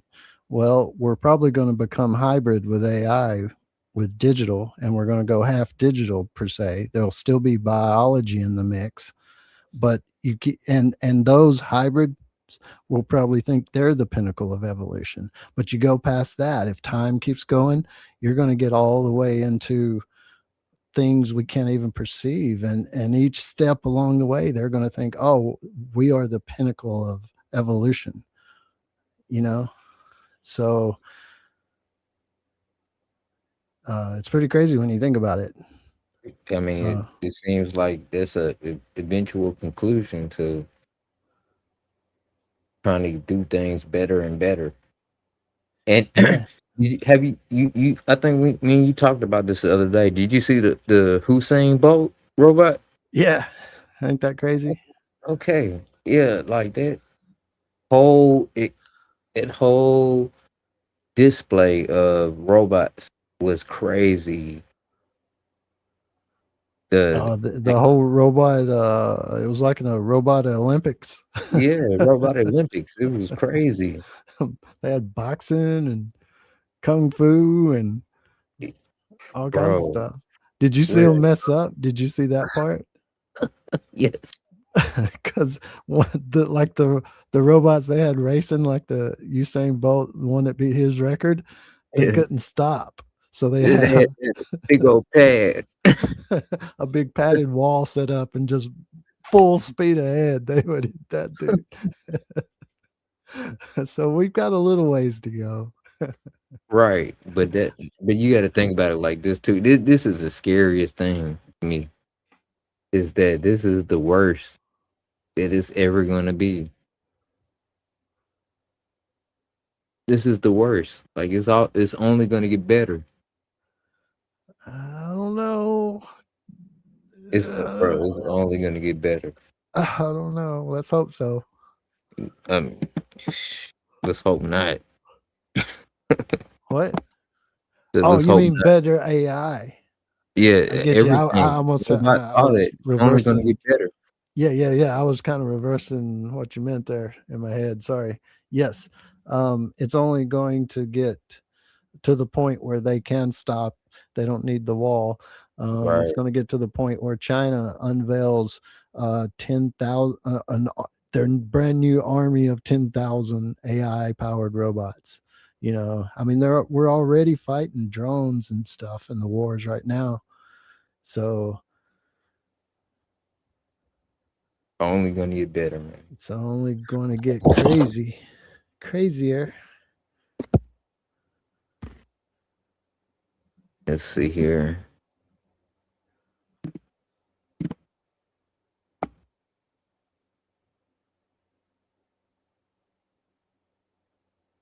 Man, we almost caught up too.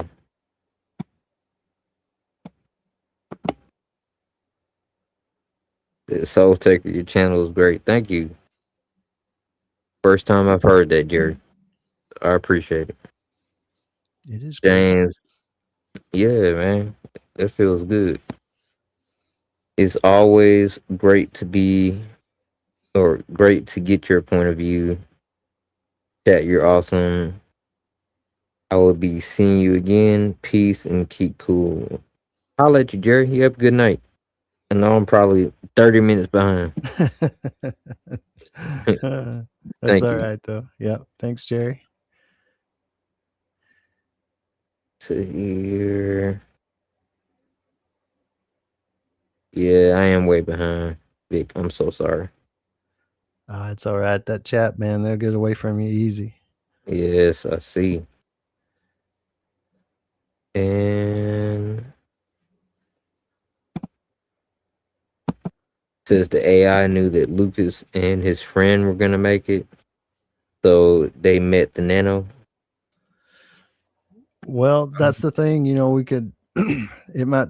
It would take a while to break all of it down. Really, their conversation, but we saw the drone reflection in his helmet. So did the drone come after just to check on him? And they did meet the Nano. The Nanos had machine guns or guns. I think the drones could have had guns on them.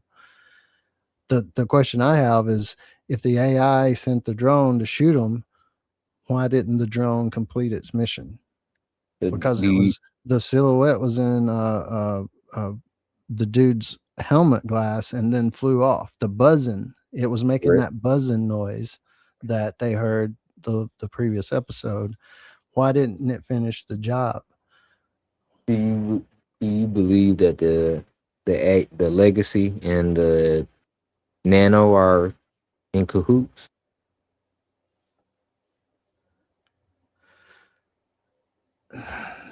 I don't know. Ooh, that's a I hard. think That's a I hard think breath. it could go either way. I'm kind of leaning towards no. I think it was Vic saying in the chat that she was leaning toward yes, but I don't know. That one I'm leaving open. I'm not sure, because I could kind of see an argument both ways. You know, as far as clues to yeah it is or clues to no it isn't. You know. So my argument for it being that way is that they were able to tell that they're able to see what's going on outside and stuff like that, right? But and I was thinking that the whole time until Juliet started talking about the positioning of the cameras. When she started talking about that, that made me start thinking like, oh, maybe the legacy can only see what's going on in the cameras and stuff like that. Or in the silos, they must have some kind of sensors or something around, because they know at least like her cortisol levels and stuff just standing in that room. I guess the silo can see the video feeds, you know, the big room that they walk in with all the camera monitors and stuff. Yeah. I bet that's piped into the silo one. So silo one can see the camera feeds and, you know, a few other things. And it seems like the only eyes and ears they got outside would be the drones. But can they talk to the Nano and why? I'm not sure if that's yes or no. We'll have to figure it Because out. the Nano may be the enemy and the AI may be the good guy, kind of looking at it, and they don't talk to each other kind of thing. But maybe they do. Or maybe it's a whole different faction. Right. It's a whole different, you know, I'm not even explaining it correctly, you know, because it's just something else, you know, and that's what I like about it. I don't know. So Yeah, I like this shit too. I like not knowing. Same thing with a Foundation. Because the theorizing is the fun part. If you know what's going to happen, hell, we wouldn't sit here and talk for 2 hours and have a blast talking about it. Right. Really, you know?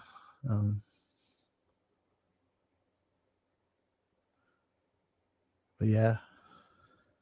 Let's see. Not sure about the AI Nano talking.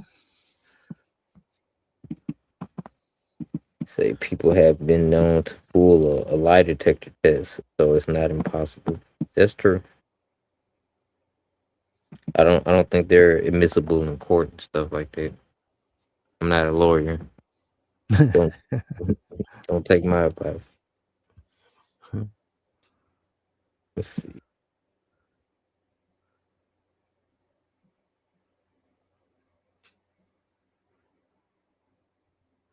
Yeah, there's I like that Silo's answered a lot of questions, but it's still got a lot of questions, a lot of mystery to it, but it also answers the questions as we go kind of over time anyway.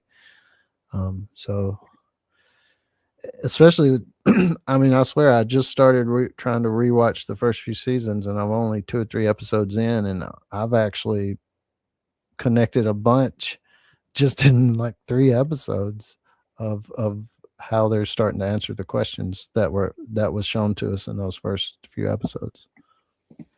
Yeah, I like the pacing. Yeah. It has really good pacing.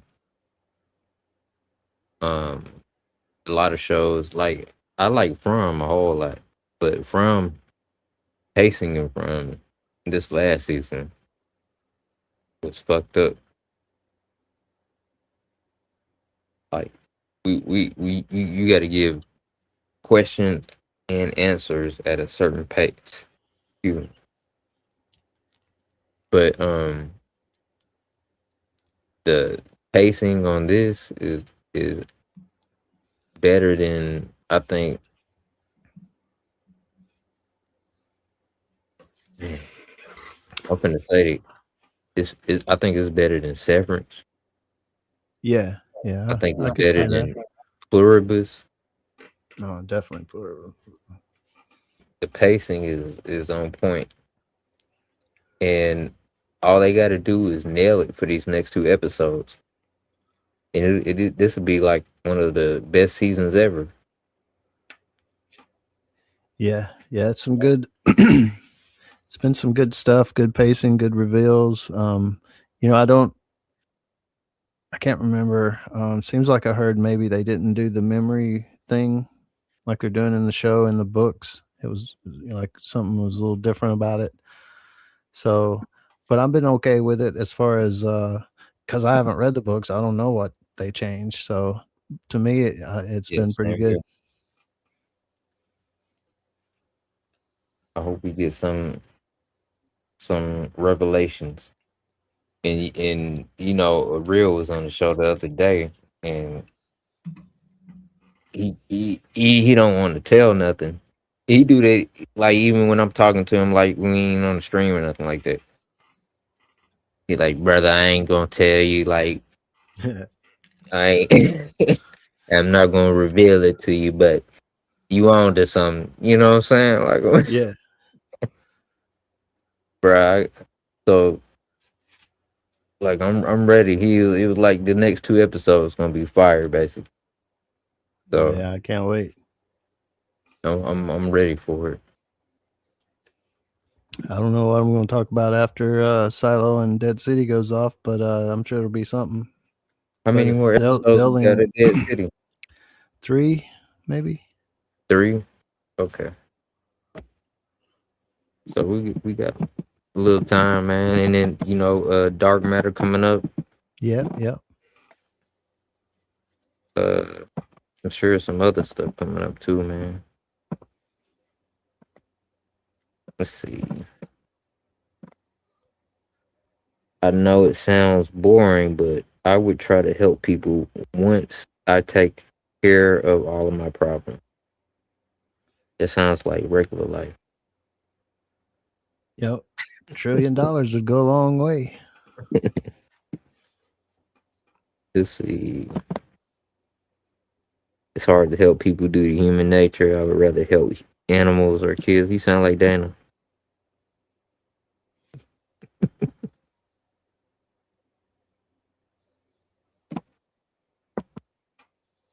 Adults can help themselves, but animals can't. You sound like Dana. What are you doing? Big. Y'all are some animal lovers. You too, man. You love animals too, right? Oh yeah, yeah, kids too. Yeah, kids are dope. And that was one of the questions.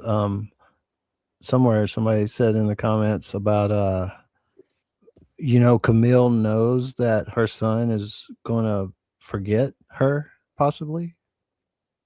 Yeah, And it's you crazy. know, like they're not just gonna forget shit, they're gonna forget they even have a mom and dad type shit, right? Ooh, that's crazy, man. So how would you I mean, you're a dad, how would you think about knowing your kids are about to forget that you're their dad? I mean, that sounds scary as hell, and I'm not even a parent. Yeah, that's like almost what it's all about, man.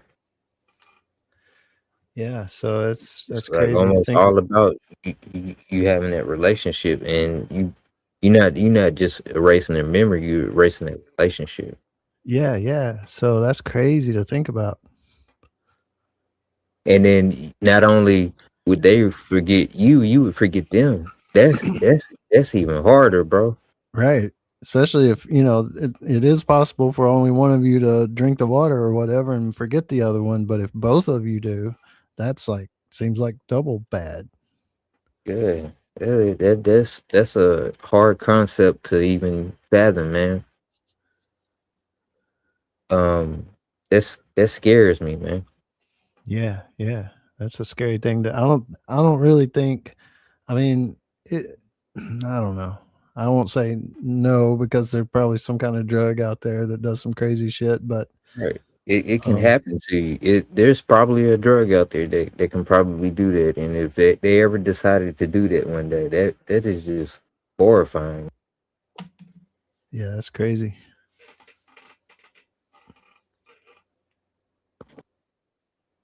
It's horrifying, man. I you got me you asked me the question, now I'm sitting here pondering it. Like Yeah, and and that's one of the clues. I said there's maybe some pros and cons to what Camille's actually doing and her big game plan. Is she defying legacy or is she defying her husband? How is she playing this out? And I think that very fact, knowing that their whole family is about to be gone, erased, even though they're still there, they just won't know or love each other or realize, like you said, that relationship is about to be wiped away.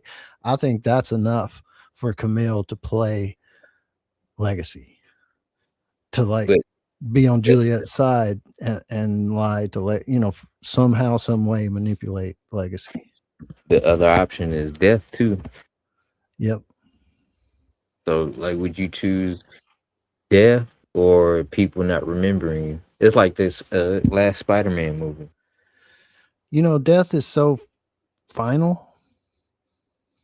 So, what if there was a chance that there's another drug that would bring it back? They can't do it if you're dead. So I guess I would live, but I don't know.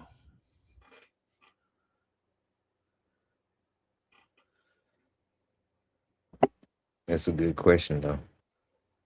I don't know what I don't know what I would do in this situation. If I was Camille, I would be trying to.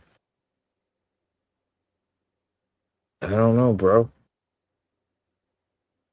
Because in her position, she's looking at it. Do I do the memory wiping or do I do death to everybody? Right, right. And Yeah. then, like Vic says, she forgot her son should be dead already. And so that's um it's death no matter which choice in that situation, really. Not physical death the one way, but um I guess at least if you try, if you took the memory drug and didn't die, there's a chance, a slight chance, if anything, that you could get it back. But if you're dead, you can't, right? And yeah, you can't do anything when you're dead except hunt people. Dun dun dun. Take their soul. Blah, blah, Right. blah. Feed me. Yeah, but that's why I love stories like this, not just Silo, but Walking Dead and those kind of stories. like I say, I study history and human nature and psychology and all that kind of stuff because it's interesting to me. And this kind of show is that. It's like, what would you do in this situation? Oh my God, moral decisions and all that kind of stuff. And this show is full of it. Like I said, Juliet had to go through the trolley problem last episode.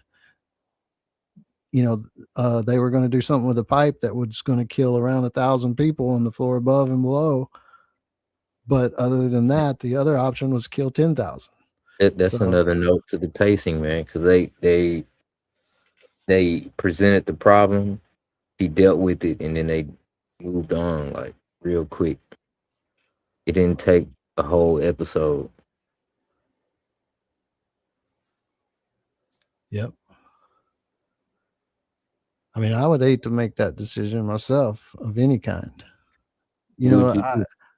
One person for 1,000. What would you do? I mean, I don't know. That's the thing, like looking back through life kind of thing. Like I've been a leader a lot of times. I've had my own businesses and did a lot of things where I was, head of the crew or whatever. I worked construction and was a foreman, and all that kind of jazz. But when it comes down to it, being a leader is hard, man. If it's that kind of situation, like I wouldn't want to be a leader in that type of situation. I think I could do it, but I wouldn't want to because fuck that, man. I've been a leader in situations, multiple situations, stuff like that, and it made me to the point where I don't want to be a leader. Yeah, because I want to be responsible for people. I study a lot on the Civil War and stuff because there's a lot of battle sites around me that I've visited and things like that. It's just an interest of mine. And if you really look at it, you can look at the way they fought the battles and the generals and how they made their decisions of sending people here and there and to the front lines and whatever it was. And General Grant even said as much as far as sacrificing. He's like, okay, I'm going to put these 10,000 men over here, and they're probably all going to die. He knew that, setting up his plan of battle. He's like, okay, I'm going to have to sacrifice some to win the battle. And I don't want to be that person, I wouldn't want to be that. I don't want to be responsible for what other people do. Yeah. Because imagine that. Imagine knowing you're sending 10,000 people to their death. Here's the thing, though. If I have to be responsible for what other people do, they're not gonna like it. Like, I'm gonna make them do things that they're not gonna like. So I just would rather not do it. Yeah. If I have to be responsible for you, I'm gonna treat you, and I'll basically treat you like you're one of my kids. Right. I'm gonna love you like that too, but you have to step in line. You might not like that. And part of it is even, those 10,000 men probably thought they were going to win. Grant didn't say, I'm sending you over the hill and you're all going to die. He probably didn't even tell his, his order probably went through another guy that maybe went through another guy. Imagine only that third guy didn't know everybody's about to die. Imagine sending 10,000 of your kids to die.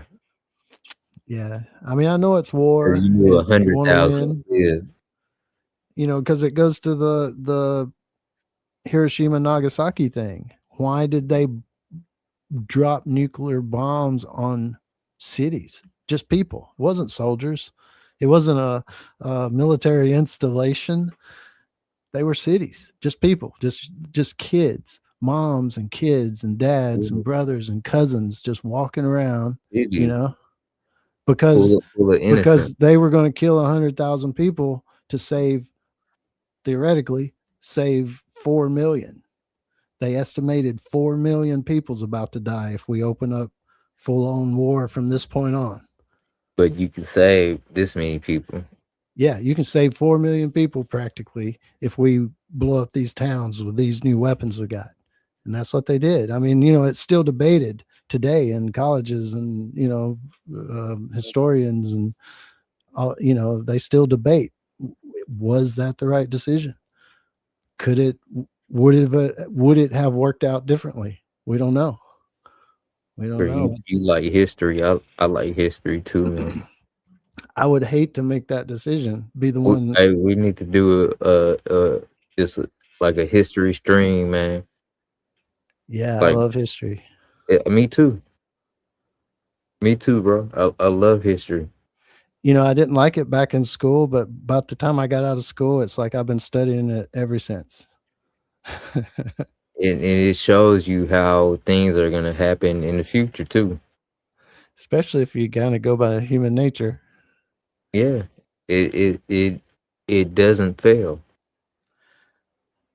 One of my songs, I write songs and stuff. One of my songs has a line, because human nature always fucks it up, kind of thing. And that's the reason all civilizations fall. Human nature, one way or another.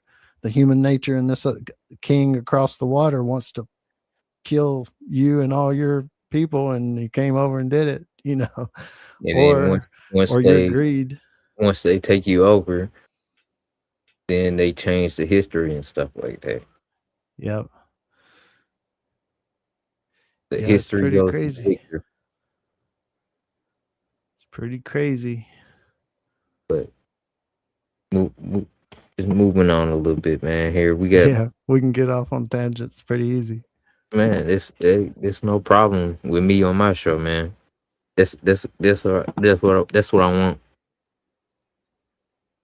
I'm showing plant seeds in kids to try to make them better humans. That's what I want to do. And that's to your point, Vic, in a sick way. That's what I think they might be trying to do with the silos. I think they might be trying to make the best humans they can make, basically.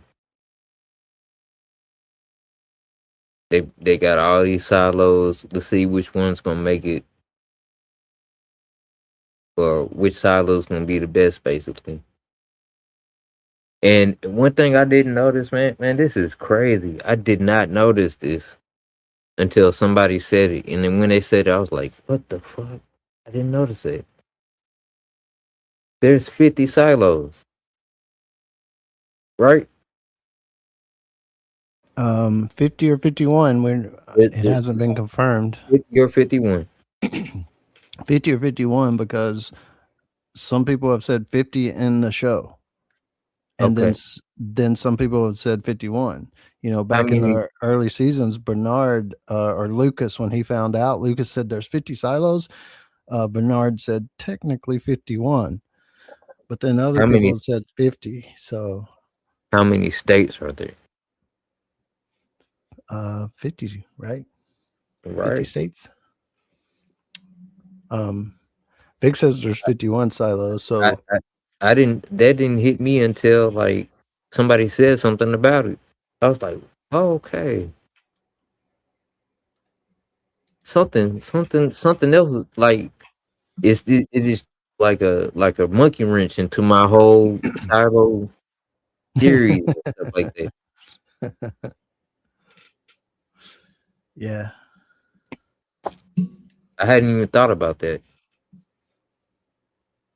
Yeah, and I don't know if they designate any kind of state thing, like all the the 50 senators or whatever each got a silo or something. I don't know how that plays out, but and is 50 because of the 50 states? I don't know.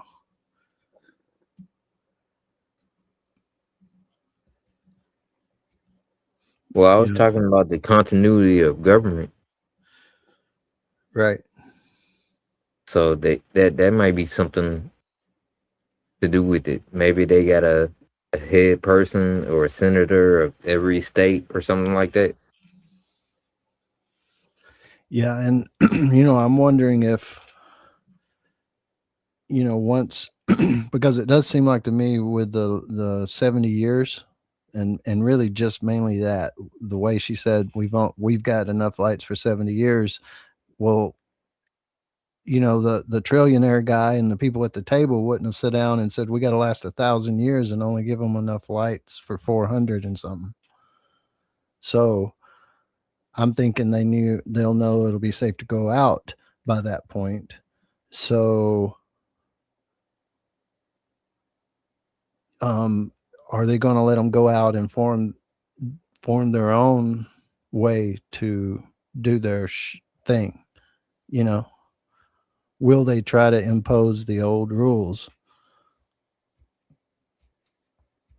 on the people that get to live and go out and repopulate the earth? What are the old rules? Like a senator, like you say, try to save the government. Then they may or may not be. That's a question I have. I agree. So because have we seen religion in the silos? we haven't seen religion, but I have seen Real pointed out in a couple of his videos where a couple of people said some stuff about Jesus, but it was rare. Like you have to really be looking for this shit to see this shit. Yeah, that's a question I have. And that's one of the questions I have while I'm rewatching, is like, did they ever go to church or anybody? Is there a church thing? Or have they made up their own religion at this point? Because, they didn't start with one. Now that we know about the forgetting drugs, if they wipe everybody clean, then, over 300 something years, they're going to create their own kind of religion. And the only one I know of that I've heard is thank the founders. Thank the founders. So, it's not a religion, but it's a thing they say. It's like, thank whoever for saving us. And maybe one day we'll get to go outside. It could be. And when they let them out or when they get out, whoever survives, I'm wondering if they get to start on a clean slate as far as government, religion, everything, or will they try to impose the old rules of any kind, the Constitution, and whatever. I'm going to give you my craziest theory. Uh-oh. I'm sitting down. This is, yes, go ahead, sit down, man. This is the craziest one. Dark matter and Silo are tied together. Oh, I mean, it's plausible. From the angle of dark matter, any choice creates all those rooms or whatever. Any room could be Silo universe. I know it's not gonna happen, but if it would, I'd be happy. I'd be like, oh shit, that would make me like, that would freak me the fuck out if it happened. I mean, I think it would anybody, right? But I don't think they're that bold. Yeah, nah, probably not. All right, let's see.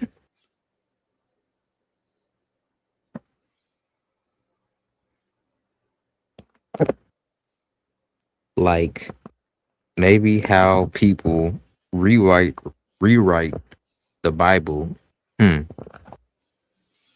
Yeah, she said the pack is like a Bible, and they're rewriting the pack right now. Okay. If we want to talk about it, let's talk about it. I have understood that there was so most people that are Christian don't believe. I told you I went to a Presbyterian school, right? Yeah. Okay. So I had to study the Bible and stuff like that. That was part of my courses, and I would have questions that people couldn't answer. This is when I was a kid, Right. Right.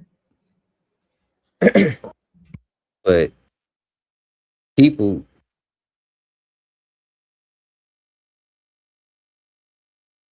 most people that are Christian don't even know that the Bible is not a book. It's a compilation. It's like different things put into one source, basically. Right. Right. Letters, all kind of stuff that aren't even things that you would consider like something that would be in the Bible. Most of that stuff is in the Old Testament.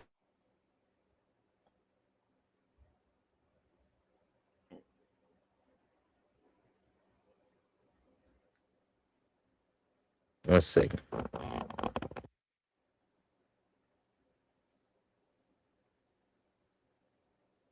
Hold on one second, bro. I'm sorry.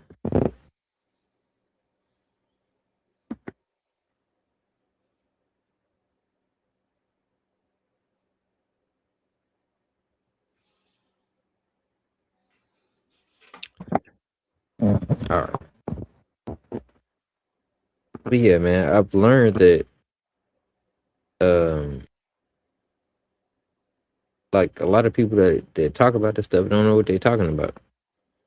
Oh yeah. Um That's abundant. the way that the Bible was comprised was they had a meeting one day and some people decided these things should be in the Bible, these things shouldn't be in the Bible and stuff like that. And that's how you get different Bibles. Yep. But supposedly they were inspired by God to choose those specific things. Who decides that? Well, some men in the past did, and they said that God told them to choose this one and this one and this one. Okay. So I can do that? I don't know if you can do that. I'm just saying, like, what sense does that make?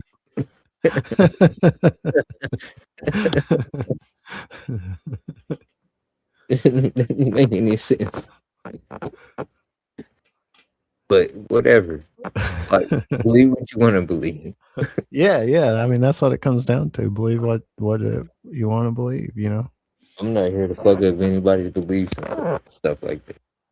But God made me with my mind to work different. Oh yeah. You don't want me talking about religion or politics. So I'm just saying, like, if you can just decide what's going to be in the Bible and what's not going to be in the Bible, and then the things that are not in the Bible, have you looked into that, like into the Bible that you believe in? Not sure exactly the question. I'm not talking to you specifically. I'm talking to just the world, basically. Like, whatever you believe in as far as the Bible, like, you might want to look into other stuff that other people have a Bible that might have stuff that your Bible doesn't have.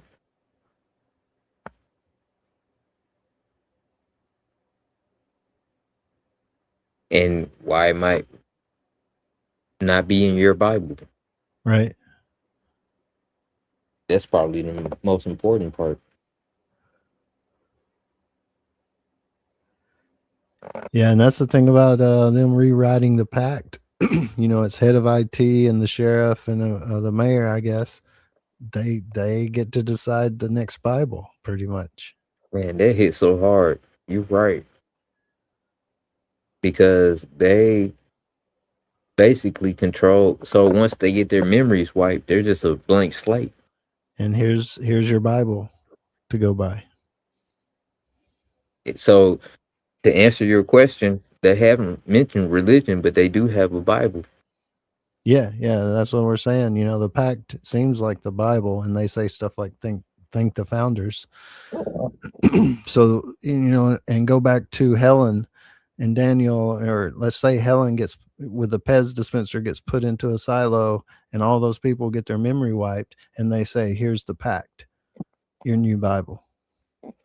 And it starts from day one under the pact, right? Even though she has that Pez dispenser, she don't know what the fuck it is either, right?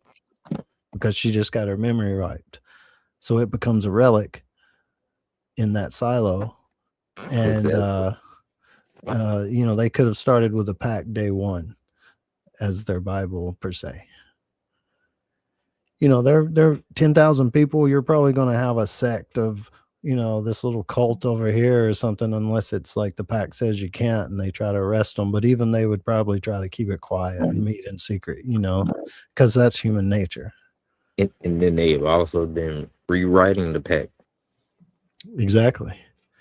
And like Caroline says, there's also that book that's laying there at the legacy, and it's called The Order. And it's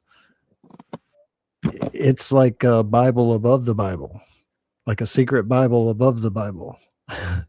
We finally just got for caught up, Caroline. just for the IT. But yeah, that you get the order, and people are following it like to a T, and it controls every aspect of society, and that's like religion. It is. And you know, I've read a story, or I don't think it's a movie. I'm pretty sure it's a book or some kind, where there was a story like that, where there was actually a book above the Bible that only like the Pope and the presidents and people like that know about. And the Bible's for us sheep, but that book is for the leaders of the sheep, just like the order is for the leaders of uh, the leader, kind of the overseer of the silo, who's really the head of IT. Even though the silo people, they have the pact, which would be like the Bible. Do you see any similarities between what's going on in Silo and the world we live in today? Oh yeah, for sure. I mean, in all kinds of ways. But you could, you know, even going back to the trolley problem, you know, we talked about that. You know, especially people in war, like the generals, like Grant, he had to deal with that and make those decisions. So, but even, you know, in today, like 2026, I definitely see a few connections for sure, different ways. Yeah, man. Like the world we live in, it shows you stuff, but you have to be paying attention. And that Yeah. goes into the history, like you said. Like bro, I love history. Just like you say, you like history. I like history, man. So I've been seeing stuff going on for a long time, but one day we'll probably make it right. Maybe. Let's You know, see. the only thing I could see, I don't know if it'll snuff out human nature. You know, can human nature go digital? You know, once we are like a human AI hybrid, will human nature still be the same? How will it evolve? You know, it's like if you take the biology out of the equation, are you taking out the human nature? So, you know, I think that there may be I think that that's going to be an option, but it's going to be an option that you can take or not take. And the people yeah, that don't take it, and they'll be on a consciousness path. right. And the people that do take it, they'll be on the technology path. And I think it's going to be as simple as that. Have you ever seen the Time Machine? Time Machine? I did see the time. You talking about the one where the time machine stay in one place and then Yeah, and he goes all the way in the future, and there's the Morlocks yes, are underground or whatever. I thought it was cool that Helen, when she's like, "Screw y'all," and she's getting up from the table, you know, she's saying, "See you later, Morlocks." I And did too. it was referenced in the underground people. And the people underground, it was some type of catastrophe or something like that. The people underground evolved in a certain type of way, and the people above ground evolved in a certain type of way where they would prey on them. Yeah, yeah. Like, Yep. So it's pretty cool, you know. I like all the little references and where it's going. I like the past, the behind, you know, showing how the silos came to be part of the story. I'm really digging that. I think this a part of the story, man. Yep. Was about to be what they think is about to be and stuff like that, and have they're wanting to stop it and stuff like that. I think that Yep. might be a part of the story. Yeah, for sure. For sure. Let's see.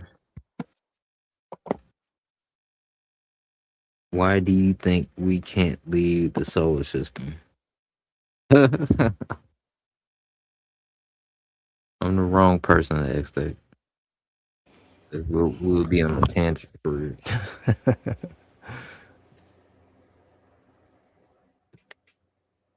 Orson Welles. Okay.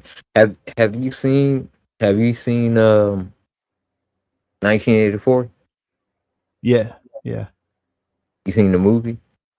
I think I did watch the movie. Yeah. I read that one as well. Okay. I haven't read the book. I've seen the movie. But the movie is like what's going on today. Oh yeah, for sure. A lot of good predictions there. Yeah. How do you think he came up with those predictions? He probably studied human nature and was a lover of history and understood you know, a little bit about industry and that kind of thing, you know, as far as where we're going and how we're going to act and how government will play out and the rules of on the people, you know, and he had a good understanding of that. And because it's I mean, I think you could almost predict where we're going at this point. And it's almost hard to say uh like change it, you know, even though we might know where we're headed. It's like you can't even change it. And that's the fucked up part. But he did. That was pretty cool.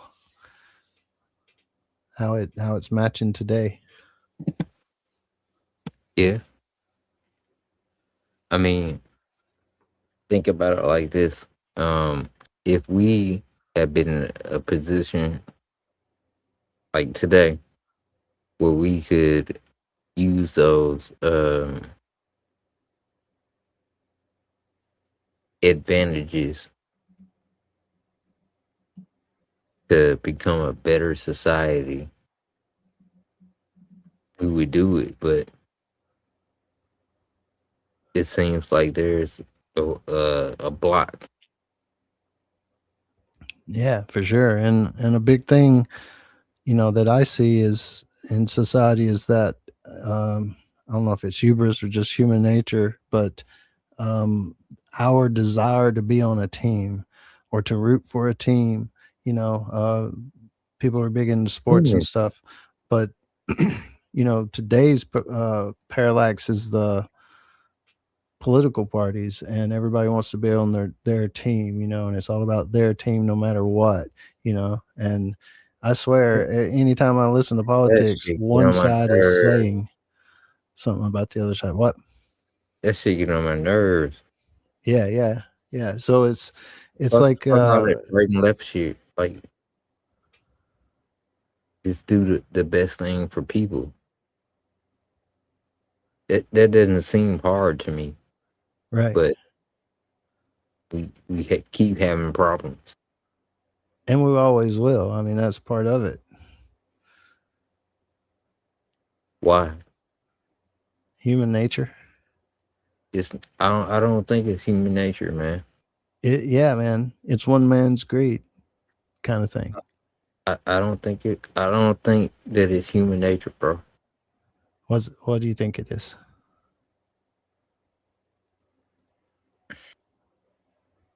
And you gonna make me get into some deep shit. I don't want to. The I devil? think Is it the devil?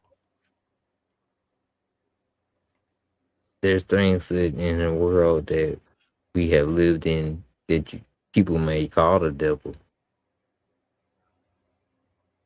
but it might not be the devil. This might be something else that don't want us to succeed. Right. That's the best way I can explain it without sounding stupid. No.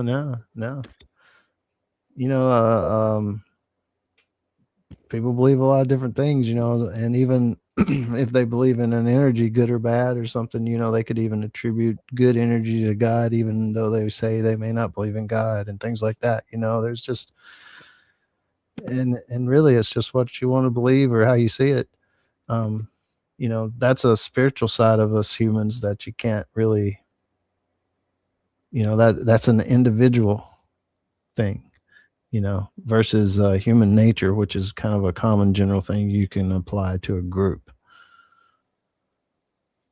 I agree with you. I don't think that. I mean, it's like the sci-fi. Like we,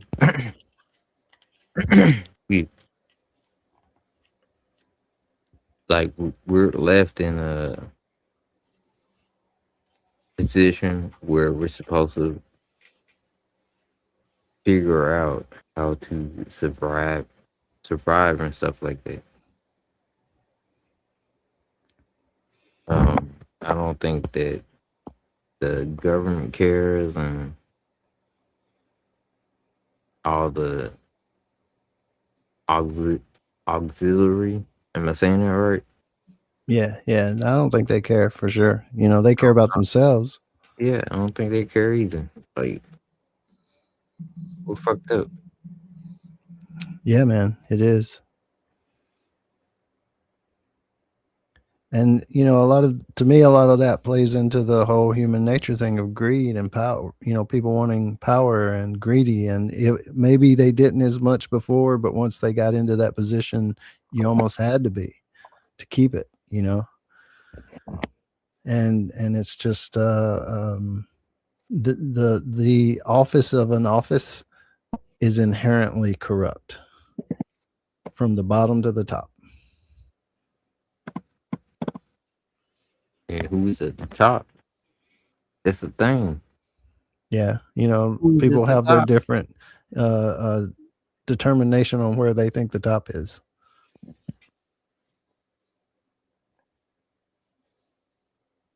I don't think nobody's at the top.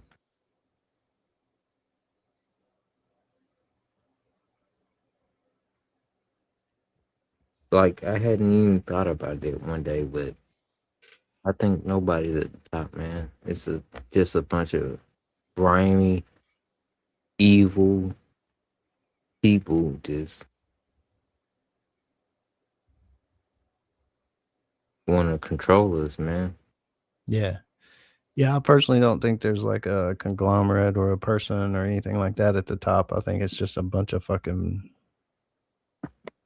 power, sadistic, greedy people at the tops of either money, corporation, or government. Maybe military in some places.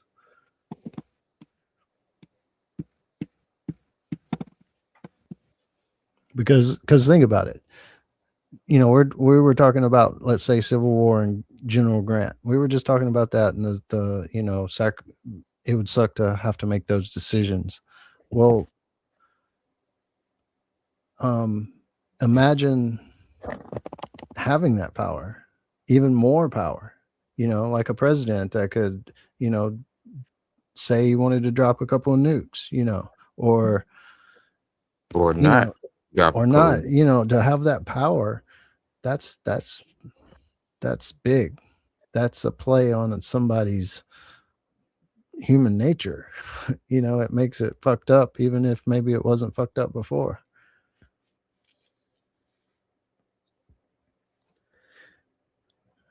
So I don't know. The silo thing I think does how they're sitting down trying to calculate, what they're doing.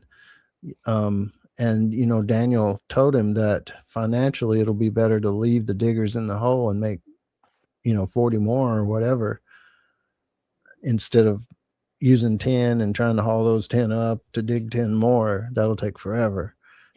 So he was trying to help him out, plan the thing, and that seems like what they're doing at that point. How far did that plan? I think they planned out 500 years or something. So how do you keep people from not killing each other for 500 years stuck in a hole? Or 300. Yeah, exactly. Because we've already seen just in these silos that there was already one rebellion. Now there's been two just in that one silo that Juliet's in. Do you think it's been 300?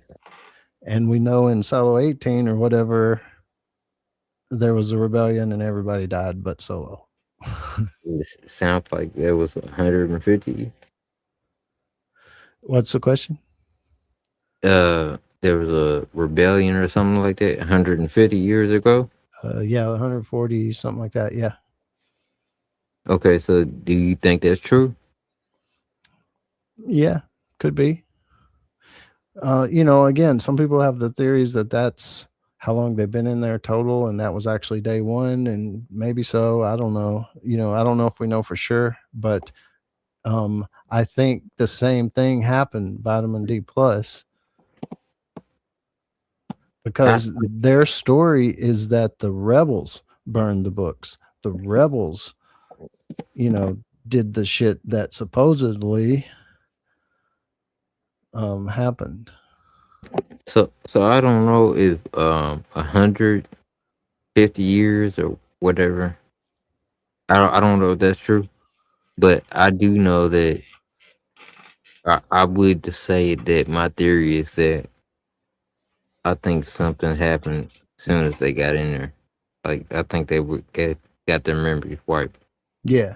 Whether it was 140 or 350 years ago, the first people got their minds wiped. They got handed the pact and went from there. So that's the thing. Here's the theory why some people think 140 years ago the rebellion happened. That's that first memory that people got implanted. So if Helen goes in a silo next episode and they wipe their memory and then they hand them a pact, what excuse are they going to give them why they are there? Well, here it is. Well, Sure. there was a rebellion. Or the world went to shit and you got to be in here. What are they going to tell them, that first group? They could just as easily tell that first group that there was a rebellion and that's why there's no books. That's why we have to go by the pact, is because there was a rebellion. Why do you not remember anything? Because the rebellion put some stuff in the water. Or something, Poison. Get that vitamin D plus. What's up with that name? Vitamin D plus. It sounds like Dick plus. Yep. It's just something people think is supposed to help them and not make them forget. Are you gonna take some vitamin D plus? Well, I guess you don't have a choice because it's in the water.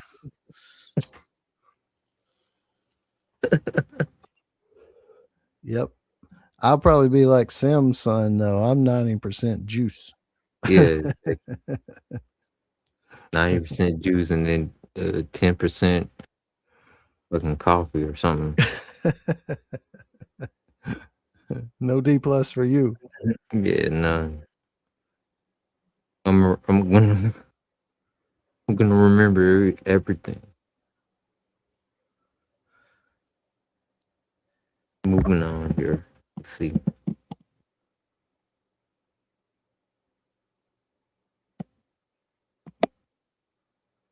What happens when robots start doing all the work, then what? Oh, then you have to figure out what you gonna do for a job.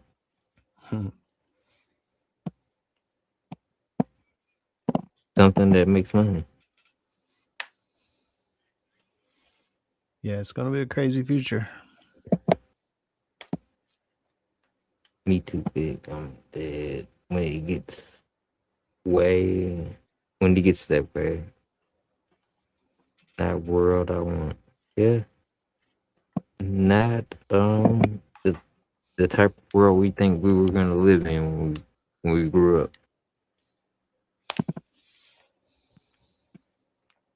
Let's see.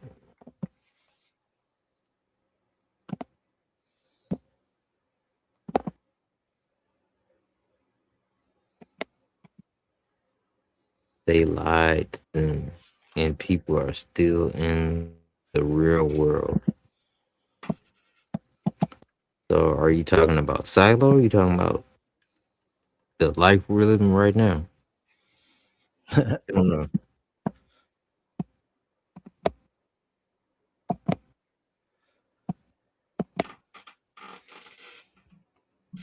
You can tell them anything because their memory is gone. Yeah, same thing.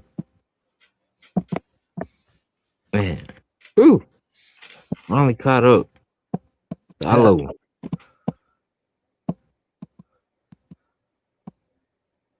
Uh, we can talk about the episode real quick. The only thing that I can really draw from the episode was that it seems like we're gonna move into a situation where um Helen and Daniel are gonna help them. That's the only thing I can come up with. Um, yeah, I'm not sure Helen will. I think she's going in a silo. But to me, the legacy still sounds like Daniel's voice, and I don't know if they like just used his voice for the AI, or do they not give him as much drug as they do Helen? Do they? I don't know. I am interested to see how it plays out. Something that I kind of picked up on, and I don't know anything as far as what's gonna happen, but if he got his voice, he might have his temperament too. So Sala might try to help them out. I don't know. We'll see. Yeah. I mean, because of his sister, his sister could like say, "Hey, don't put him in a silo like you're doing Helen or whatever.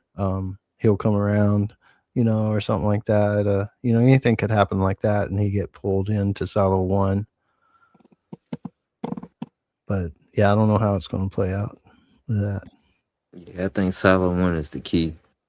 I think that to me, the Pez dispenser says Helen's going to go in a silo, but I'm not sure about Daniel. That's a good. Especially because of the voice on the screen sounds so much like him. It's like, well, I mean, I don't think he's still alive, so that's probably digital. What happened to the real Daniel? Well, I want to see what happens in Silo 1. Yeah, I'm wondering how much of that they're going to show us. Yeah, we got 51 Silos. So it sounds like Silo 1 is that 51.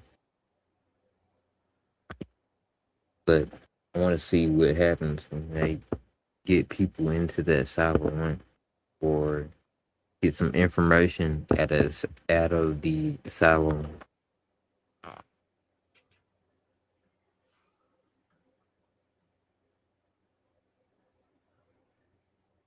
Let's see here.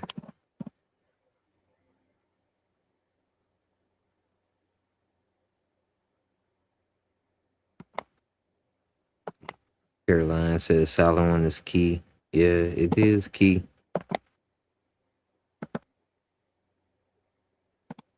like I said, they could be living a life like in the Mockingbird. They could be living a lavish life. Right. It's possible.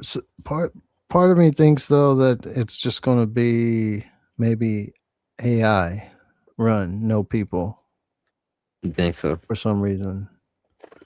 Just because, I mean, or they're going to have a different, like you say, maybe not luxury, but a different setup to get them ready to govern or get them ready to keep the world going. You know, it's like each generation, like it's still been 500 years and the original people died. And just like in the silo we see many generations later, but they don't go by the pack. They go by a different book that kind of more so teaches them how to survive in the world and keep the world going once they go up above ground or something. We will have to see. 'Cause I believe that there is something going on in Silo 1. Because, I mean, if you look at the silo, you do have all aspects of society in the silo. You've got the people who, you know, provide the food, the agriculture levels. You got people like the guy that escaped, went outside with Lucas. He's a painter. So you got painters, you got welders, you got, you know, people that can dig holes, like do the mines. You know, you've got the sheriff, you got the, you know, you've got the structure there and the talent of people, metal workers. You know, you've got the garbage people, you've got supply. You know, if they went above ground, you've got some key elements of how they could survive. You know, all they need to get society going. You know. It could be. Yeah, and I do think Silo 1's important. I think it's the key as far as understanding what everything is. I don't think it's unless they're talking to the AI like you guys were talking about, and there's some way to stop the nanobots beforehand. Huh? I said just to point to this 51 silos. You got that one at the end. Yeah. So the main silo that the poison pipe is coming from, that can poison any of the other silos, the silo that the legacy signal is coming from, the silo that the electricity to you know, the IT department, even though the rest of the generator can die and the rest of the silo go dark, IT still powered. Yeah, silo 1. So it's key in all kinds of ways. But is it key to go outside sooner than they would have been able to? I don't think so. Are they? I don't think they have a way to defeat the nanobots. One of the 50 silos are the best, or is Silo 1 always meant to be the best? Well, Silo 1 isn't set up like the other silos. I don't think it's a mirror image of any of the other silos. It's a control silo. It controls. It's controlling the saving of mankind silo experiment or whatever. You know, you can't live above ground. The nanobots will get you. So we put you in a hole, but you got to stay in that hole for how many ever years, 500 years before the nanobots degrade or die or whatever. And we can go back up again because we haven't figured out a way to stop them. Is what I'm thinking. So Silo 1 can't save them any sooner. Silo 1 is controlling the you know, making sure they keep going and exist through, you know, that's why the connection of legacy to the IT departments. So they know what's going on. They got the camera feed, you know, they assist. They're like the phone a friend or something, you know. They assist in keeping things going. They don't want a rebellion. They don't want people to die. They don't want to poison the silo. They want everybody to stay true to the pact. They want the silo to survive, it seems like to me. So they're the controller. They're the kind of a support to keep going. Let's make it these 500 years, y'all. Save humanity. Because we can't get out any sooner, is what I'm thinking. Oh, But a lot of that theory is based on that 70 years comment by the head of supply lady. so yeah, that was something else that kind of speak kind of hit me when she said that it was like 70 years of lights. Yep. Left in supply, in critical supply. So they had like a time frame. Yeah, you know, when they were describing supply, there's the regular, I guess, supply area, and then through that big door was critical supply. So why is it called critical supply? It means when they run out of the last one of whatever's behind this door, it's the last one, and the silo will probably stop being able to live. So anything on the other side of that door that they run out of, that's the end of the silo. So they know they got 70 years to go. And to me, that's a big deal in It itself. is a big deal. You know, knowing that. I mean, The- that lady that said that, the head of supply, she'll be dead and gone, but that's pretty much her kids or grandkids are going to have to deal with that issue. You know, That's what do made they me have a think that plan? they had some type of lights or something like that to build another civilization outside of what was going on, because the way that they were digging like snake. They were digging up, down, over, up, down, over, up, down, over, and stuff like that. Yeah. I mean, that's pretty much the only way they could dig without going into either going up out of the surface, going too deep where they can't go, it gets too hot, or going too sideways, they run into another silo. So they have, that's about the only pattern they can. And that was laid out in the pact. About how they should do that. And I think that's why, it's laid out in their Bible pretty much that says you can only do this.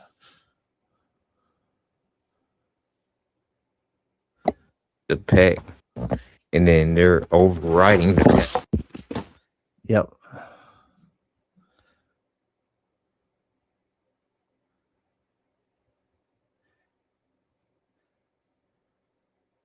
But it's like, the silos, you could kind of say, are kind of like a generational ship that they've proposed to build here at Earth and send for 1,000 years or something like that to the nearest star, nearest planet or whatever. And it might take 1,000 years to get there. Well, that's several generations. That's why they call it a generation ship, right? Within the 5th generation in all of their kind of studies, everybody kills each other. So the ship will never make it to that planet with people still alive, probably. So the silo is the same kind of thing. You can't just put a bunch of people in there and think they're going to get along or not go outside and the nanos get them. I think it's the same, man. Because when I first started watching the show, I thought it was going to be like people on a different planet, Right. but be there right there in Atlanta. Yep. So oh, give me 1 second here, bro. Give me 1 second. We're gonna get one more voice in here. Okay. Yeah, I think they should be rationing. To me, 70 years is the point they need to start thinking about it also, Vic.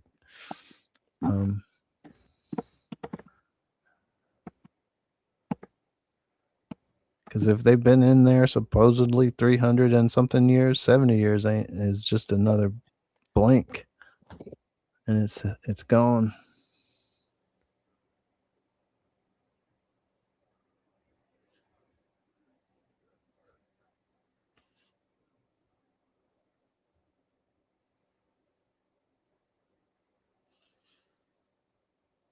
But a lot of good theories. A lot of good theories with the show. We'll especially with Daniel, kind of what's going to happen to him.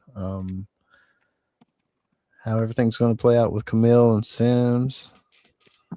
A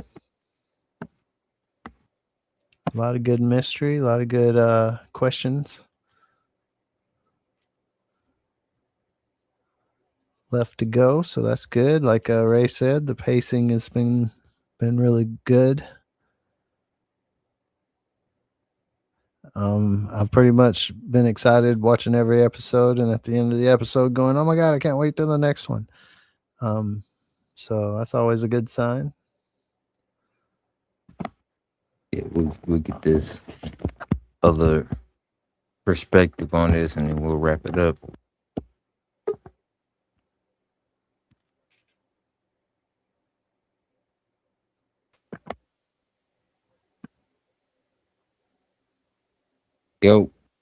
Yo, can you hear me? What's up, Yeah. Real? What's going on? How y'all feeling? Oh man, it's been pretty good conversation so far. What you man, think we've been about it? talking this silo, man.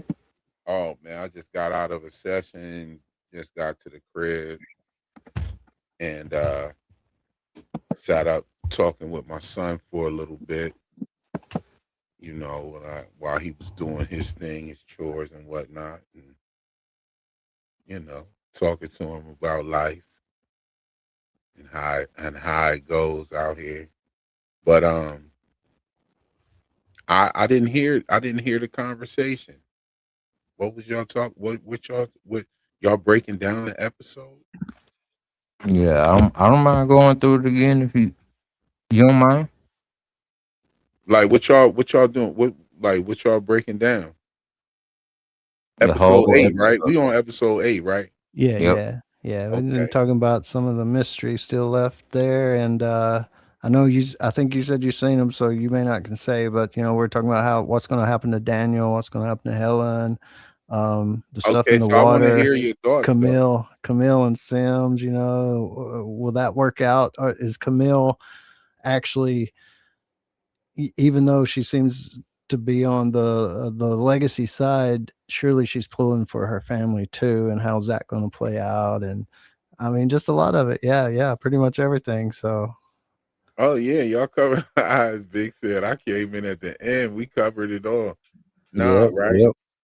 We came into the end, bro. I'm we sure. we talked a lot about human nature. We went off on tangents. Okay, that's what's up.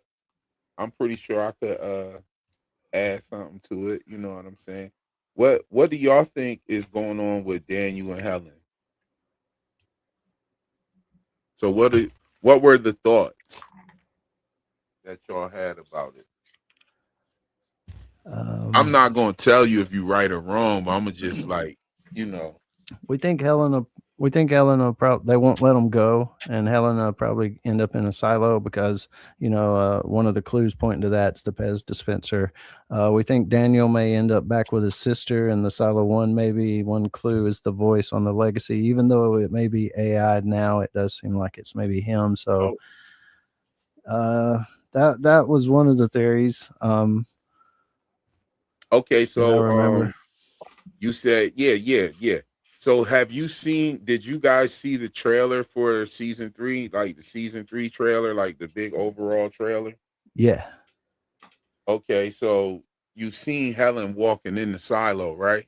Yeah, that's what it looks like anyway to me. Right. Okay. So what does it look like to you? What, like, this is a person who you saw say, like, hell no, I'm not getting in that silo. So how do you reconcile hearing her say that to what you saw in the trailer? Like, how do you reconcile that? Well, I think they probably didn't know. It's like Vic just said in the chat. They made it a point to show Helen drinking the glass of water at the table and stuff. I think they kind of probably knew that, Okay. already, maybe. Well, I've Hey, heard. can you pull up the trailer? Let's look at the trailer. Because I mean, we got 2 episodes left. So let's look at the trailer and identify some things that we have not seen yet.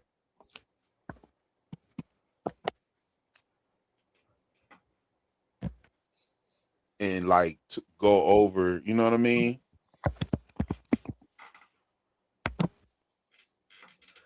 Night, Caroline. Good night.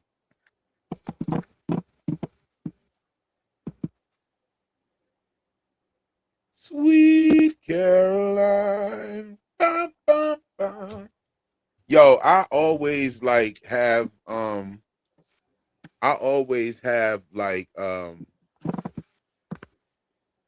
songs popping in my head when I hear certain words and shit. Am I the only one? I know I'm not the only one. What is I've control? Why had would we? conversations like that. Season 3 is the unraveling of the mystery. Why people are living underground. And now we have 2 separate stories which we're jumping in between. Explaining the world that came before. Season 2 ends with Daniel and Helen. We see the Pez and we realize, oh, this started a long time ago. The 2 of you are endangering something very important. In season 3, we wanted to focus on Daniel and Helen as being a key relationship that was going to pull us into how it all started. What the hell is that? And they're put together Big. trying to Big solve know what I'm talking about. The world's most important secret. but there's something else going on. The founders are combating what they perceive to be the end of the world. The fact that something will happen is inevitable. As misguided as some people are, they are still doing everything they do because they believe it's right. This government and industry working together on a level out scene since World War II. Ooh, I didn't know that was in the trailer. Run that back real quick where the senator was talking. By the end of this happen is inevitable. As misguided as some people are, they are still doing everything they do because they believe it's right. This government and industry working together on a level out scene since World War II. Oh, we haven't seen that part yet. What do you guys think about that? Thousands. Stop it right there once. What do you think what do you think about her saying that? About her saying that we haven't seen that level of governance. Yeah, we haven't seen that level of government working together since World War II or some shit she said. So somebody earlier said, are they in a dome? And I haven't seen anything to give me evidence that they're in a dome, but I haven't seen anything except for the fucked up city. So I don't know what's going on outside of that. Okay, so what I'm talking about the shit where you just heard the senator say you ain't seen nobody working together since World War II. Yeah, government and industry. Right. So what's your thoughts on it? I think that is probably, you remember them sitting at the table? Mm-hmm. She said that they wanted Helen to say something after about 3 years, that they were going to let it out. Yeah, about 5 years. Yeah. Or whatever. Yeah, I think that's from 5 years later of her talking about the project, maybe. Very, very smart man. Very, very smart man. So what does that? So that scene right there, and I'm glad you said it, so I didn't have to say it because obviously I've already seen it, right? But I'm glad you said it, and that is what you deduced from that, her hearing say that. So what does that tell you? That tells me that they're not trying to, excuse me, they're not trying to play it off as the trillionaire's petty project. They're saying that it's for a reason to save humanity, maybe. I don't know. And it also indicates a time skip. Yeah, for sure. Mm-hmm. And as far as the behind the scenes story that they're playing out, the right past story. Yeah, we're gonna have a time skip. now, what do you think about Helen's decision not to join the silo, and then you see her walking into the silo? Well, the real Helen didn't want to have anything to do with their little plan, and the forgetting Helen walked into the silo. Oh, The okay. forgetting Helen. I like that. I like that. So you're saying that somehow she was slipped to forgetting drugs at some point before? Yeah. Okay. Maybe even at the table. I think Vic in the chat pointed it out too, that she's drinking water at the table, and she like really like took 2 or 3 big gulps there at one point. Mm. And I didn't notice that. And the doctor, you know, the mind doctor, memory doctor, he was watching, you know, it focused in on him as the helicopter was flying away there at the end of the episode. And my next test subject. Yeah. Yeah. Like in his brain, he's saying like that's his next test subject. Her and Daniel. That's a very interesting story. That's a very theory. I'm sorry. That's a very interesting theory. I love that theory. I'm not going to say whether it's right or wrong. You know what I mean? But it makes hella sense. Pardon me. You know, I just got back to the crib. It makes hella sense given the information that we've seen so far, for sure. Yeah. Yeah. So where'd the trailer go? Let's see. Oh, so you gave us the infinite window. Oh man, yeah. Once again, I gave y'all the infinite window, man. The mirrors. Yeah, I used to get mirrors and play with them like that all the time. That's how you get lost. You know what I'm saying?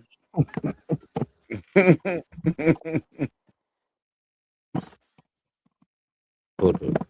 Oh, there's the Waymo. There's the Waymo van.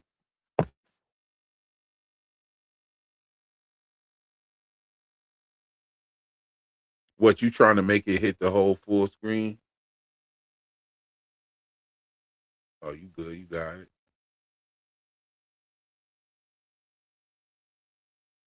Ah. I don't think we saw that one part either. What part?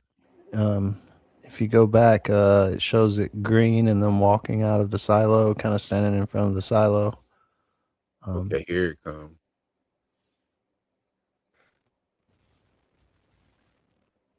Okay. We still don't know dude's name, yo. The guy in the white hair guy. Yeah. Somebody told in my comment section said he looked like Joe Biden. That shit had me rolling. Tom Hanks' son is fucking killing shit, actually. He's a great actor. He takes after his father. They're the minds getting messed up. Yo, that's a creepy looking dude, yo. I'm not even gonna hold you. Go back. He looks like a hobbit or an elf or something. Yo, he looks crazy. Just pause it right there. Pause. Go back to that dude's face. This dude right here, we about to roast this fuck out of this dude real quick. He got the steampunk glasses on with the he got the flapjack hairdo, bro. Flapjack. I know you can say you look like a hobbit. Bro looked like an elf, man. He looked like the weirdest elf, bro. He's the oldest elf. Look at him, bro. He looks crazy, bro. He looked like he just came up with the first rendition of a wrench that switch around. bro looks like the what was it, the BFG? You ever see that movie BFG? Uh, I say big fucking giant. He looks like the giant, bro. Like bro looks like seen the giant movie. Gargamel with white hair, bro. Yeah, yeah. He does look like he's finna go off to the nether wilds and stuff like He, that, yeah, he and looks like he Lord of about the to go Rings. hunt some Smurfs in them woods back there. Like, bro, bro. Let me tell you, man. If a motherfucker looking like that would have told me that he just erased my sister's memory, I would have knocked his ass clean out, bro. He would have knocked you out. I would have knocked his ass clean out, bro. I'm trying to tell you, I'd have been all on his ass. They would have had all types of security out there pulling me off of this dude, bro. Okay, let's run. Let's run. Bro just looks like a mad scientist, yo. He does. Because some people they are still doing everything. I'm sorry. I don't want to have no reverb. Nothing.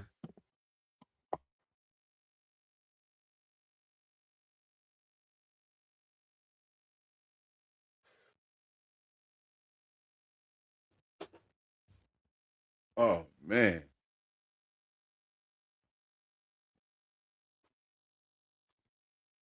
Did we see that part yet? Yeah, I think we saw that part. Yo, it's crazy that they put so much good shit in the trailer. This ain't the trailer. This is like where they be talking and shit and saying shit and like, see, this ain't the trailer, but this is the trailer cut up into pieces.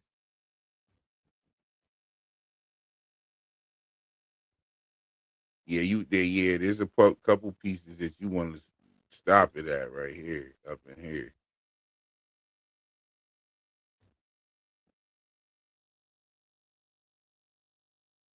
It's coming. I know. Oh, okay, yeah. So the way that they shot this, I'm gonna say this because I can't really. I'm not gonna say if this is in the finale or the next episode, but the way that they shot this was so masterful because they made sure not to give you too much information, but to give you like this big bomb of information. You know what I'm saying? What's the first question that pops in your mind when you look at that right there, that shot?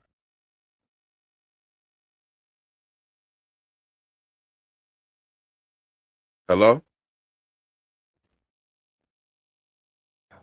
Um, what's the yellow guy got to do with yellow hat? The guy got to do with anything? I don't know. Mm-hmm. He doesn't have a lanyard on like the other people. He's the only one with a hat. Everybody else has a lanyard, like their news people or It media being led in. look like she's walking in there consensually. Right. Okay. And she's got a smile on her face. But that's not the question. Why is he wearing yellow? Bright This ass guy. yellow. Okay. That's a very good question too. I talk about some of that stuff in my next episode breakdown. As a matter of fact, I get a little bit into colors real heavy. He I'll give you a little bit of it. Like, he got okay, on yellow, and then they got on these lanyards.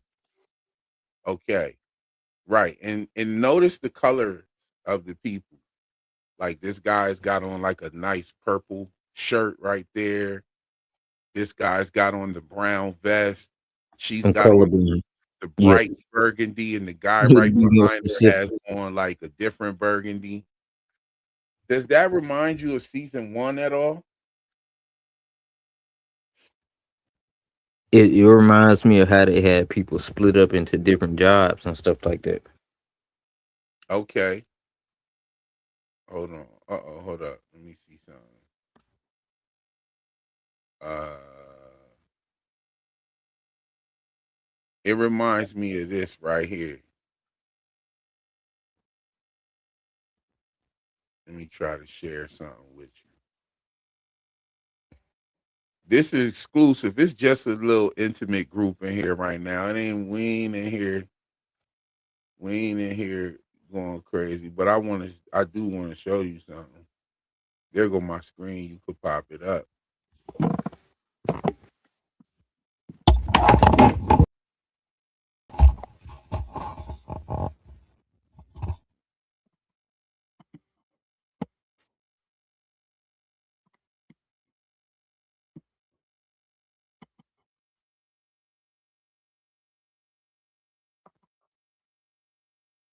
Do you see mine? You don't have to stop screen. If mine is showing, it should, like, if you scroll down. No, scroll down and in where you see all of us at, scroll down in there. Yeah. Use the little scroll button. There go mine down over there.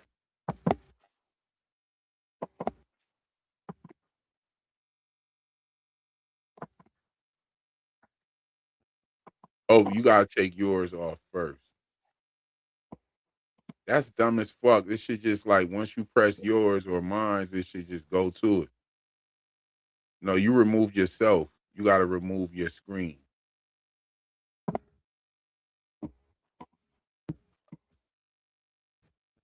Boom.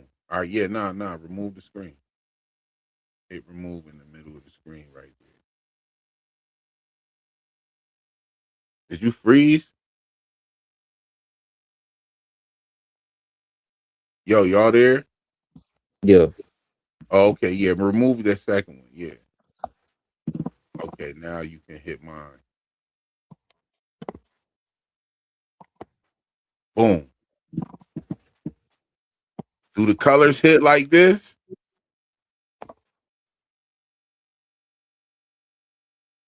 There's that bright ass yellow, Vic. Y'all remember this is season 1, Founders Day. So the Founders is equated to yellow.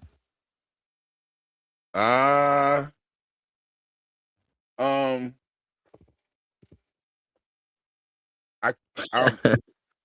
even answer, man. Yeah, I can't answer that. But I just talk about it a little bit because it's just reminded me of it. I'm sure you probably won't hear this in anybody else's breakdown. I don't know. Unless they catch this live, maybe. But these colors are important, and I'm noticing that. And So I'm colorblind, man. So explain this to me. So right here, this yellow, that's the same yellow that the dude was wearing. and this purple.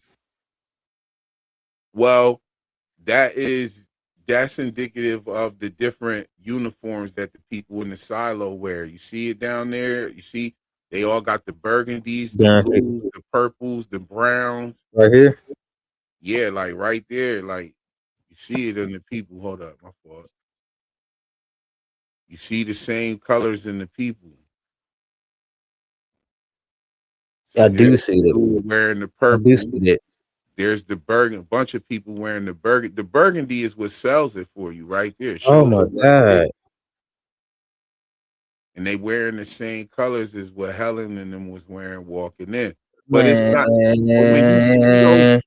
But when you see those scenes, right? I'm gonna say this. I'm not, and none of this is spoiler stuff, y'all. As you see, I'm pulling this up from a picture from season 1. And we're comparing some things to what we see in the trailer. So none of this is spoiler shit. I would not come on my brother's channel and do no dumb shit like that. You know, and it's not even significant to the episodes. It cut out for a second, man. You said what's not significant to the episode? It's not even that's what I said. It's not even significant to the episodes. This is something that's coming straight from my observation. As you see, I'm pulling up a picture from season 1, and we are comparing it to what we see in the trailer. I'm not I was saying that I wouldn't come on my brother's channel and do no dumb shit like trying to spoil nothing or nothing like that. But it's interesting to get 2 other people's perspective on what we're seeing and hear the theories of things. you know, because you guys are noticing shit. You know what I'm saying? And Vic bringing up the bright ass yellow is like, okay, so she peeped it. And both of y'all said that. You know what I mean? But there is I'm another question. colorblind, man, so it don't pop out to me like that. There is another question that y'all didn't pick up on. And I'm not gonna say anything because you know it will make you think something. Okay, so I want to talk about something else.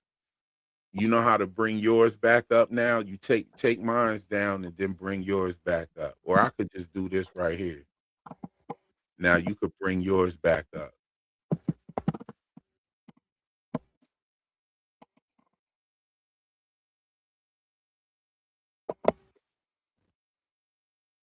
Okay, trailer time. Go back to the trailer up there, up top.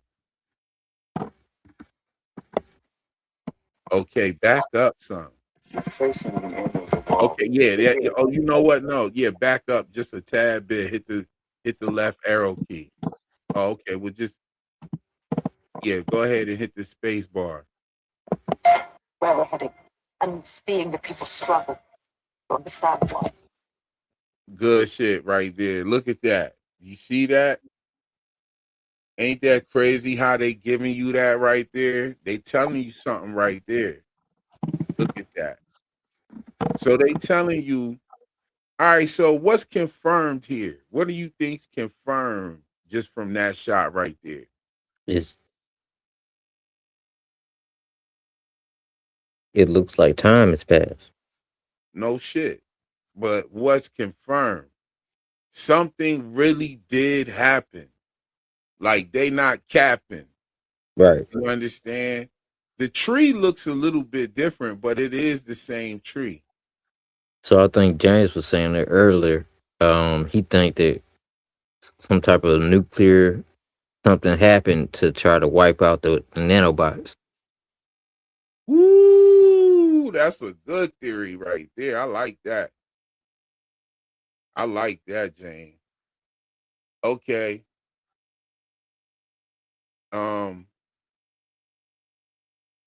I can't say I even know the answer to that. I'm gonna tell you this. And this is not to sound disparaging or negative. First, let me say this. I think that every season finale that is not the series finale, I'm not talking about the very last episode, but every season finale before the last season should have this slight touch of underwhelming answers. This show does that, the perfect pinch of underwhelming answers. And it gives you so many answers and tells you so much that's going on, and you're so satisfied, but it leaves this one fucking thing, bro. Like it leaves this one thing, you know. Actually, it leaves a couple of things that you really want to see. Now, season 4 is already done filming, so they're editing season 4 now. Isn't that weird? No, that's actually how the rest of these shows need to kick it into gear, to be honest. That's how they need to kick it into gear, but yeah, that's not how not how they've been doing though. Because y'all not giving us 26 episodes like back in the day. Y'all not giving us 30 episodes a year or no shit like that. Y'all need to come kick that shit back into gear. Ain't no reason why none of these shows, and Silo is showing you that Silo has so much CGI and so much acting and so much action. There's a lot of action in this season. You know what I'm saying? I got a question for you, Real, that came up earlier in the chat to see what you think, and you may know if it says it already, but I think maybe it hasn't, and it'll be some speculation. Mhm. The question I think was asked in the chat. It was is the if Silo 1 is AI, is it in cahoots with the nanobots or talking? Maybe not cahoots, Yeah, or is it connected or talking to the nanobots outside? that's my question. Okay, so I know what's going on in the finale, so I can't say, but I could tell you what my theory was going into this shit. Like, just a quick breakdown. Before I got the screeners when I finished my episode 1 breakdown. I uploaded it at like 2, 3 in the morning, and right before bed, I checked my emails, and Apple had sent me the screener. So I didn't know this. And in my first video, I kind of was saying things. In my first couple videos, I was saying things like, I feel like it's a rogue AI. You know what I'm saying? I feel like AI pretty much took control over the humans and did some bullshit to put humans in a silo. That was my theory. That was my whole thing. And the reason why was because of Charlotte's mission and all of that. So that's another thing that I can't say I actually know. I can say I have a really good idea, and I'm sure that I've come to the same conclusion that a lot of people are going to come to. We're all going to come to the same conclusion and be on the same page at the end of this season. It's not going to be like a From, where some people are saying it's this or that, and it's not going to be anything like that. We all going to be like, okay, this is probably what's happening. But there's like this plausible deniability where it might not be that. You know what I'm saying? It sounds like nothing, man. I'm just trying to speak without saying nothing that'll give anything away. I But understand. it's What he's trying to say is it's aliens. I'm not. Yeah, And you it's know what? known. The crazy part is it really could be. No, don't say that. It really could be. It really could be. I still wouldn't know. Even though I've seen this finale. I don't know. Because check it out, yo. I was trying to figure out for the life of me why they put the X-Files stuff in there. Yeah, and then X-Files coming out with some new stuff too.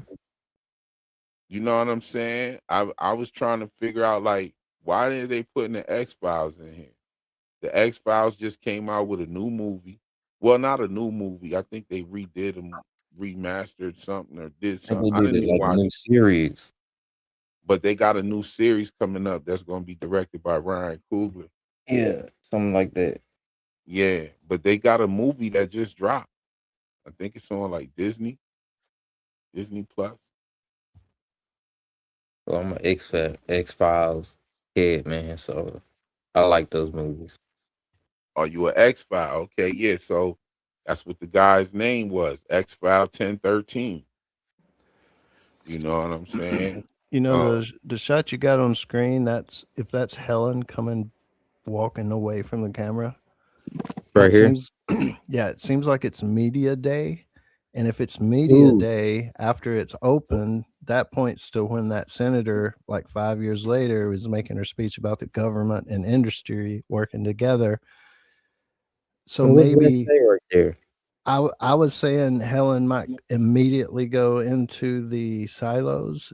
Maybe she is free out in the world for 5 years, and she gets brought there anyway. You know, it's going to work out like it worked out, whether she chose to help Oh or no! not. Why you go away from the picture? I was trying to zoom in because I seen something. Oh yeah, you can't zoom in on the YouTube video. Yeah, I was trying to zoom in. Oh, okay. No, you got it. Just back up. Just back up a little bit. Thousands of people. Cause he was cooking. James was cooking right there. I ain't Go gonna ahead, James. My Yeah. bad. Where it go? Where it go? Ooh, did y'all see that? Come back, go back a little bit real quick. They showed y'all something. I didn't notice that part. Right there. Just go let it go from right there. Oh, okay. They showed y'all something, man. I didn't even see that part in this trailer. Not that. Seeing the people struggle. They Right showed here? y'all. They show no. We saw that already. Okay, let it go from here. Stop. Yeah, you.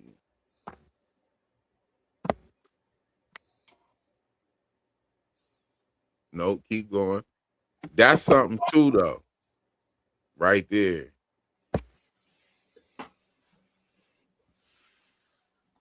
You talking about these people? Keep going. Let it play just a little bit. It.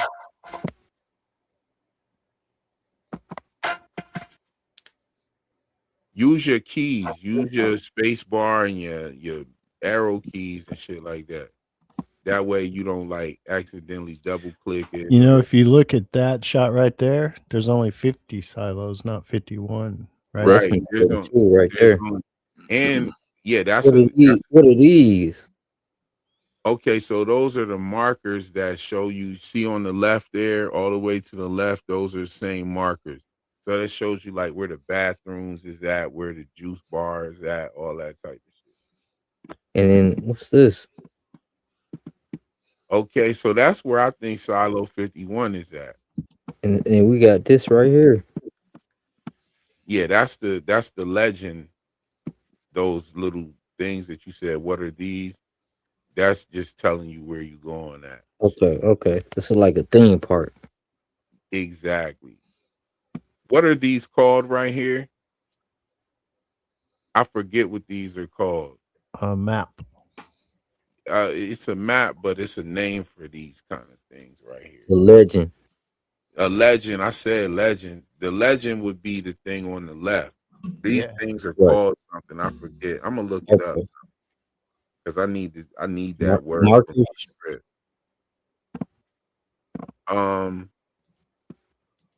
Like it's the thing that'll say like you are here. You know what I'm saying? You are here at this point right here. I forget what those are called. I would say marker.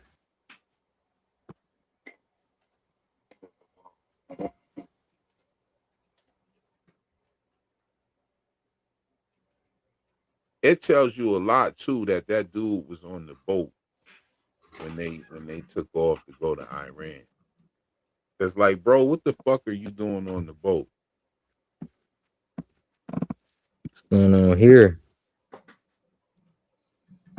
Oh, what's that?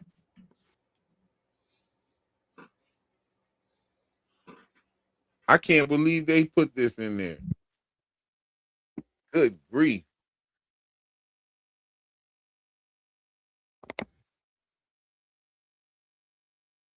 I can't believe they put this in there. What's going on right here?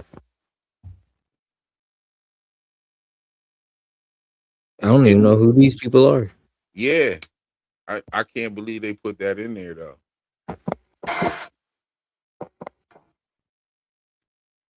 There's a really good there's a music cameo on here.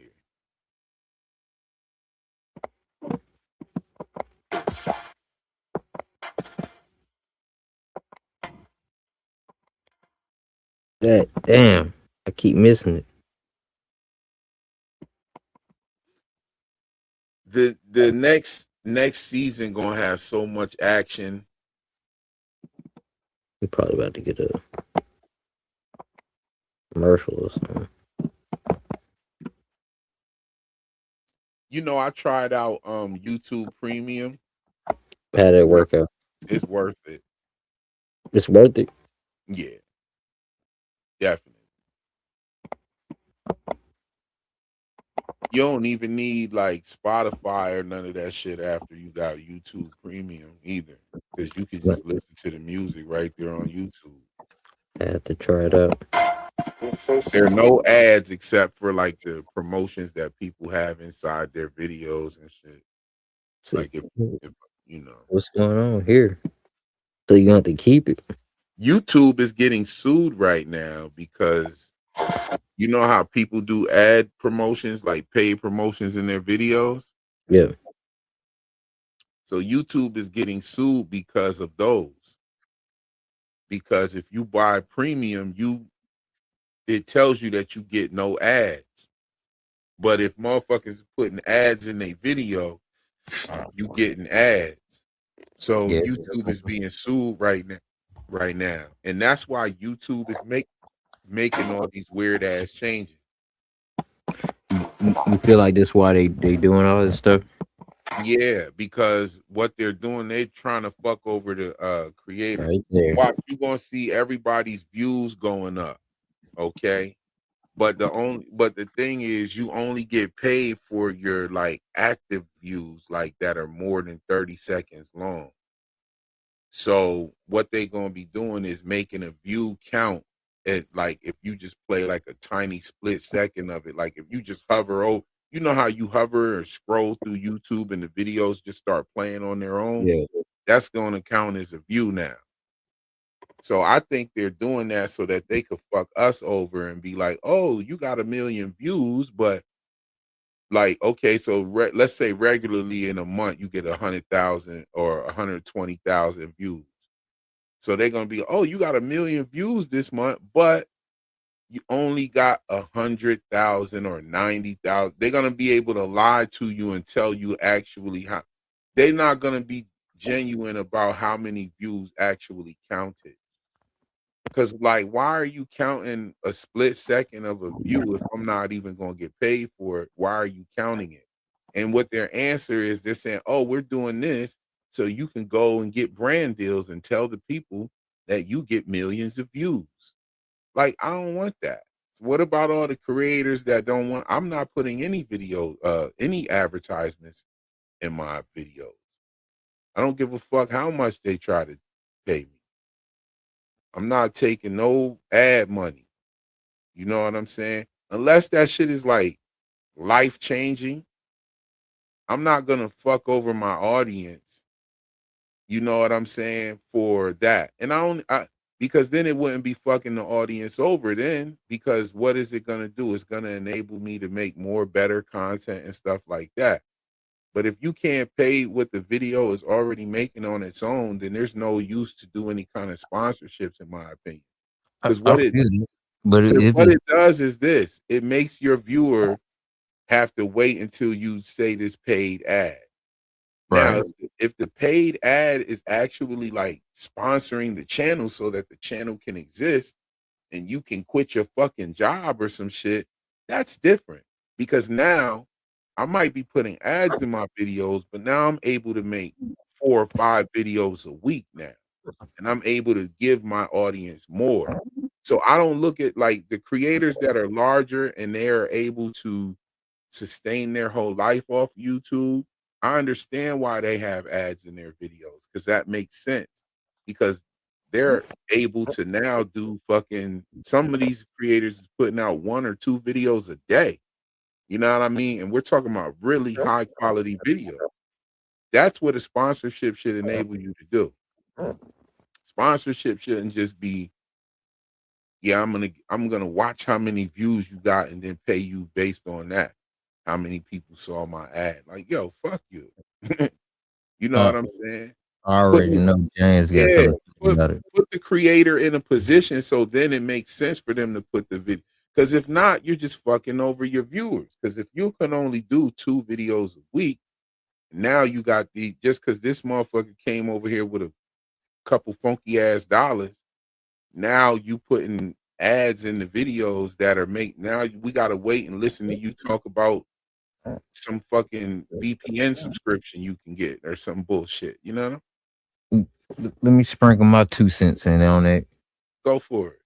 But I already know Dan's got something to say about this. But so before he go, let me just say, like, I can see where it makes sense. Like, if you got a sponsor or something like that, if it's something that you believe in or something that you use or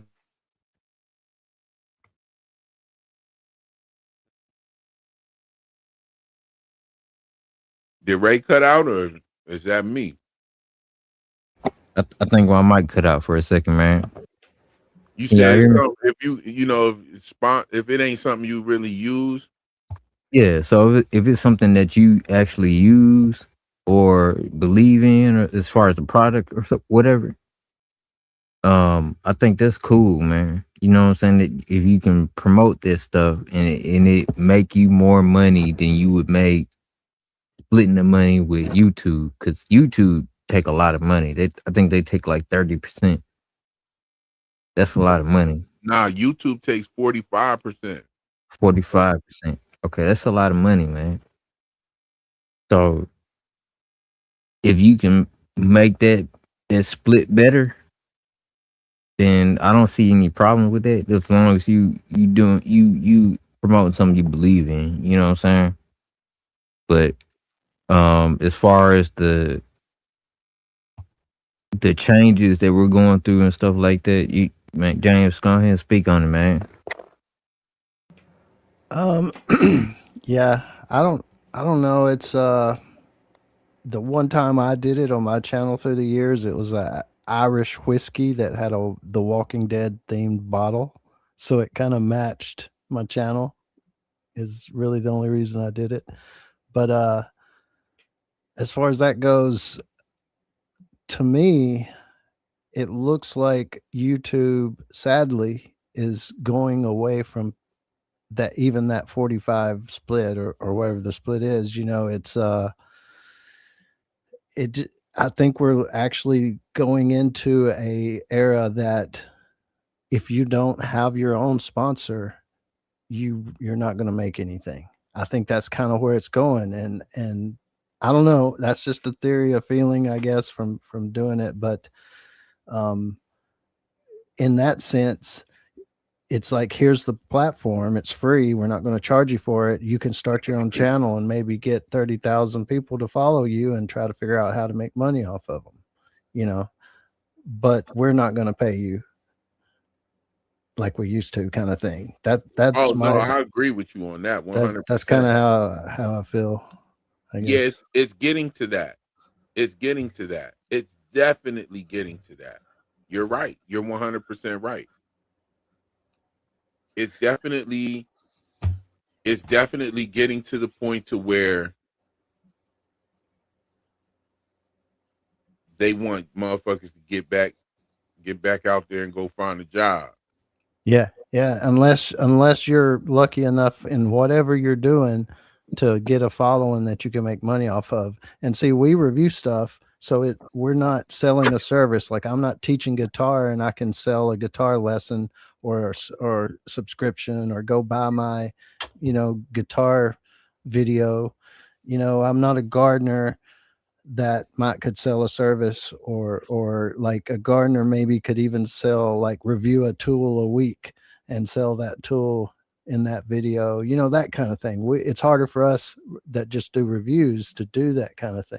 It's like, we don't have that angle of a service or that angle of a product, right? Well, see, what's going to end up happening is YouTube is going to end up flying too close to the sun. Yep. They think that they got a monopoly on it because they're owned by Google. And everybody that has a Gmail has a YouTube account. And it's easy, and people are accustomed to going to YouTube, and they're going to still make money. But all they're doing is they're paving the way for somebody else to come along. And if someone comes out with a YouTube platform that allows people to just join the partnership program and make money right off the rip, just All like you need YouTube. is a competitor. Just like how YouTube started, like they just all you had to do was just be there and you had to make videos and you could make money. And then they closed the door and said, "Oh, well, you got to get 1,000 subscribers, 4,000 watch time hours." We close the doors. They closed the door on everybody, Close and the door. everybody cried and thought that it was the end of the world. But people still saw like, no, you could still get on there and get it. And that's what people are doing right now about the increase of the 8,000 hours. I think that's to combat these fucking content farms that people are making with AI. Yeah, the AI stuff. Yeah, I think that's to combat that, because what it is that they they have to pay. Those is the motherfuckers who you shouldn't want. They don't really want to pay. They really don't want to pay those people. But if you're on there and your channel's not violating anything, even if it is AI, they still got to pay you. You know what I'm saying? But that's what I think they're combating. And I just think that they're making some bad decisions and flying a little bit too close to the sun. I mean, to me, 45% is a lot. to me, 45% you know, is a lot. 25% would sound better, and because that means if I make $100, I'm only getting 55 of it. And so, like, if I was getting 75 of it, that would be better, considering that you're getting to only 25%, but you're getting that from every creator. And some of the creators that are not monetized and advertisements are coming on their videos, you get 100% of that advertising dollars. So, you know, they're just gonna fly too close to the sun. Another platform is gonna come along and provide a better service, and more people, like talented creators, are gonna flock to that. And don't let it get to a platform that says no AI allowed. Oh man, that's gonna really shake things up. That'll really shake things up. A platform where you know that you don't have to compete with AI. You know, I watch motherfuckers take my videos, okay, put the link in the fucking AI. The AI breaks my video down. They give it their talking points that they want to give it, and they take and remix my fucking video, bro, and get 100,000 views, and I'm over here struggling to get 10. Like, that right there pisses me the fuck off. I had never thought about that. But if there was a platform that allowed no AI, that would be unique. Yeah, That would be something that I think a lot of people would be on board with. hell yeah. Not just creators either. People that don't want to watch that shit. People Right. that That don't want to shit watch is that shit annoying. will go over there. And the crazy thing is, that'll be the flex. Yo, we don't do AI over here. No AI on this platform. Boom. That's the flex right there. And it's just a matter of time. Because AI, I mean, YouTube is just going to fly way too close to the sun with that being greedy shit, man. And they're just fucking greedy, and it's just going to get popped Yeah. out. Like, yo. I hope so, man. We were just talking about the It's did you already one. did you see the robot that beat Hussein Bolt's record? Yeah, and then he crashed into the wall. Yeah, the padded wall. Yo, that was hilarious. Okay, so they got this website. It's called Bilibili. Okay, and it's like pretty much the Chinese version of YouTube. And motherfuckers is over here making money, bro. Yo, they get.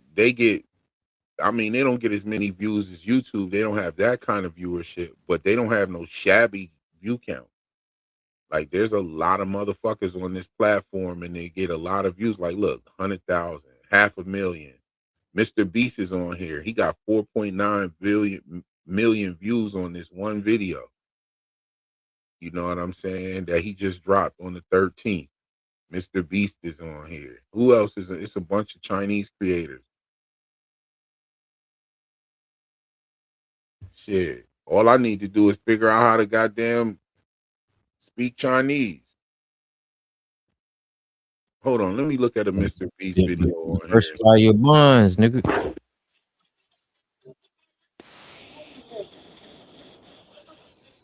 And that's a Dave Okay. Chappelle. And he's not talking Chinese, so I could just get on here and just, man, I'm about to go ahead and make a goddamn account over here. What you talking about? Diversify your bonds, man.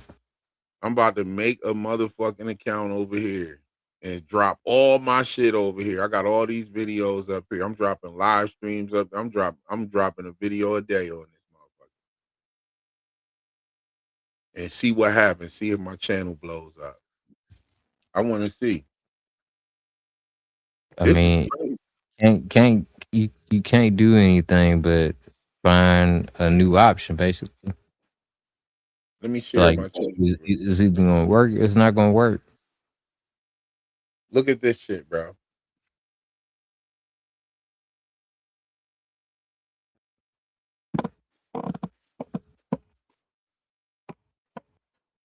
You gotta take yours down first.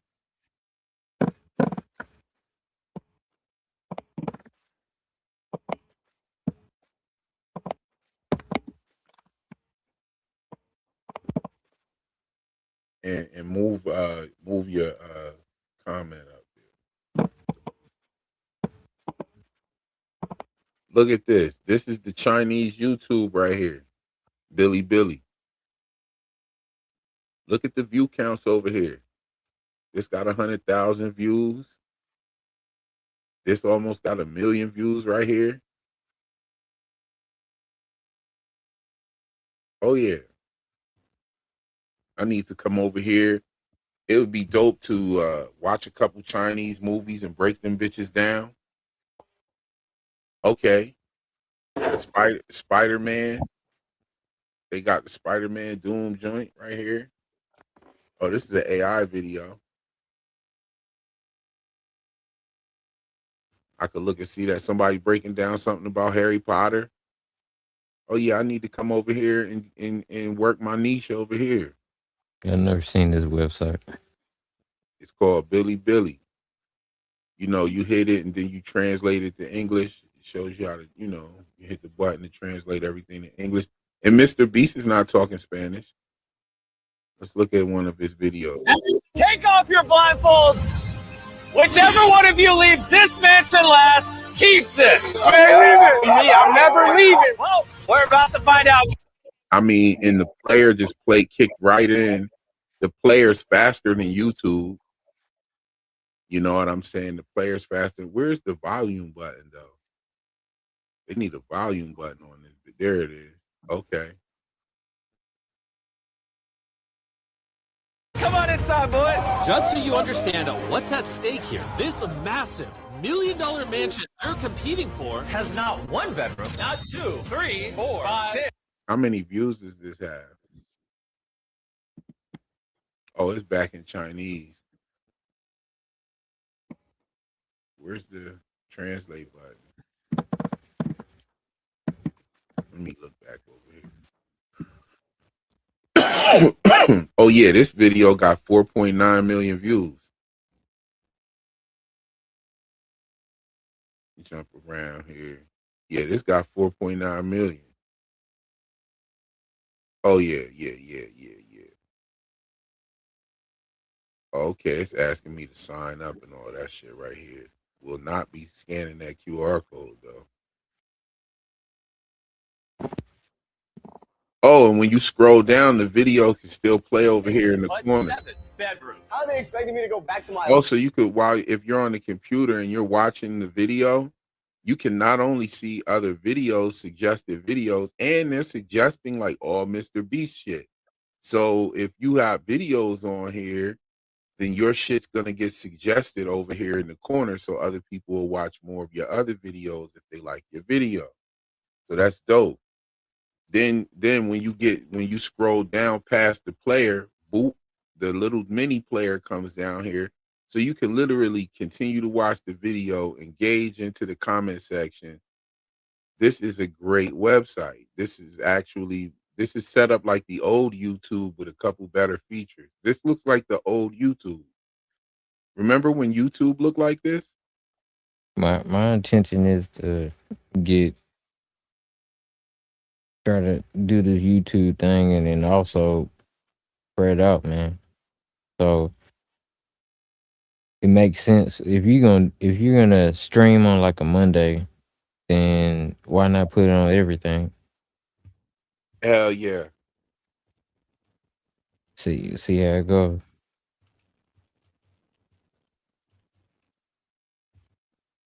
This was a good stream though, man. Hold on. You about to break it Appreciate out? y'all. How long y'all been streaming? How long y'all been on? I think we've been going about maybe 3 hours. Let's see. Oh, bro, James got like 148,000 subs on here. Let's see. Let me see, James, what you cooking up Yeah, over man, here? we've been going 4 hours. Wow. James, you ain't dropped a video in 4 months, man. What's going on? You there? He might have chopped out, man. But YouTube fuck James over, man. How? They demonetized his channel. For what? They said that he was doing like repetitive content. But I don't know if you've ever watched any of his videos, man, but he's been doing videos since back in the Walking days, basically. Yeah, he's got a dope channel. Yeah. So it was basically saying like his format was repetitive or something like that. And they monetized him, man. Monetized him. That's bullshit. That's the reason why I wanted him Videos are good quality, about this nice shit. thumbnails. The thumbnails are on point. Yeah, Bro all that. jumped in there. Bro talked about problems with season 1. These videos went crazy too. These is like his oldest videos on the channel that you can access. These videos went crazy. What caused the virus? Oh, James went crazy. I had 2,500 videos, and I moved most of them to Patreon by now because I was thinking about quitting altogether. As far as why work for somebody that could fire you at any moment. They kept a month and a half of my royalties once they demonetized me, and that's the second time it's happened throughout the 10 years I've been doing this. So the thing is, I had 2,500 videos, and they told me that, and they only did it because it was cooking. And they told me that my videos were not worthy to have ads on them. Yet they still running ads on them, and I'm not getting anything they are. And I don't think that was fair. So that's why I'm removing all of my content. But if I continue past this point, I have to reinvent myself pretty much. So yeah, that's kind of where I'm at. Yeah. Do you have any other channels? I do, but nothing like this one, you know, as far as the success of it. And James, I mean, I could look at the length of your videos. I can look at the thumbnails, the titles, and just hovering over and I'm looking at quality here, and you create valuable content, and it's fucked up that they're not paying you. You know what I'm saying? You would have just looking at your channel, you should have made well over $100,000 off of this channel. You know what I'm saying? 22 million. Hold on, wait. How much is that? That's 200,000. So you should have made at least $200,000 off this channel. And it was good there for a little while, but it was going down, you know, mainly because I'm themed The Walking Dead, and that audience is going down. So it was kind of my channel was kind of going along with the audience, you know, dwindling. That's what I started to do a from name channel and stuff, and I thought about it, and I was like, man, this show might not last. Like, you know what I'm saying? And next thing you know, here we are at the last season. Well, waiting on the last season to come. So, you know, with and the show pretty much fell off. You know, it didn't meet the expectations, in my opinion. But no, this is a great channel here. This is a great channel here. Have you been able to reach out to YouTube and like rectify that situation? My 90 days have been up for about a month now, but I haven't reapplied yet. Oh, okay.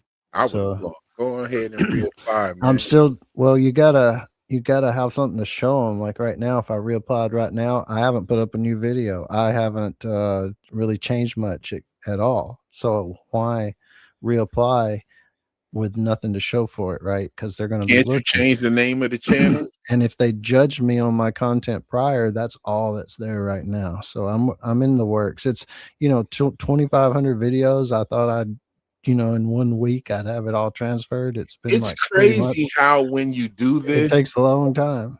It's crazy how when this happens to a creator, the solution for them is to continue making videos and then like prove yourself again and shit like work that. for free for 90 Work days. for free, yeah. Not only are we going to fire you and take a month and a half of the wages you earned, we're going to say we might hire you back in 90 days if you keep working.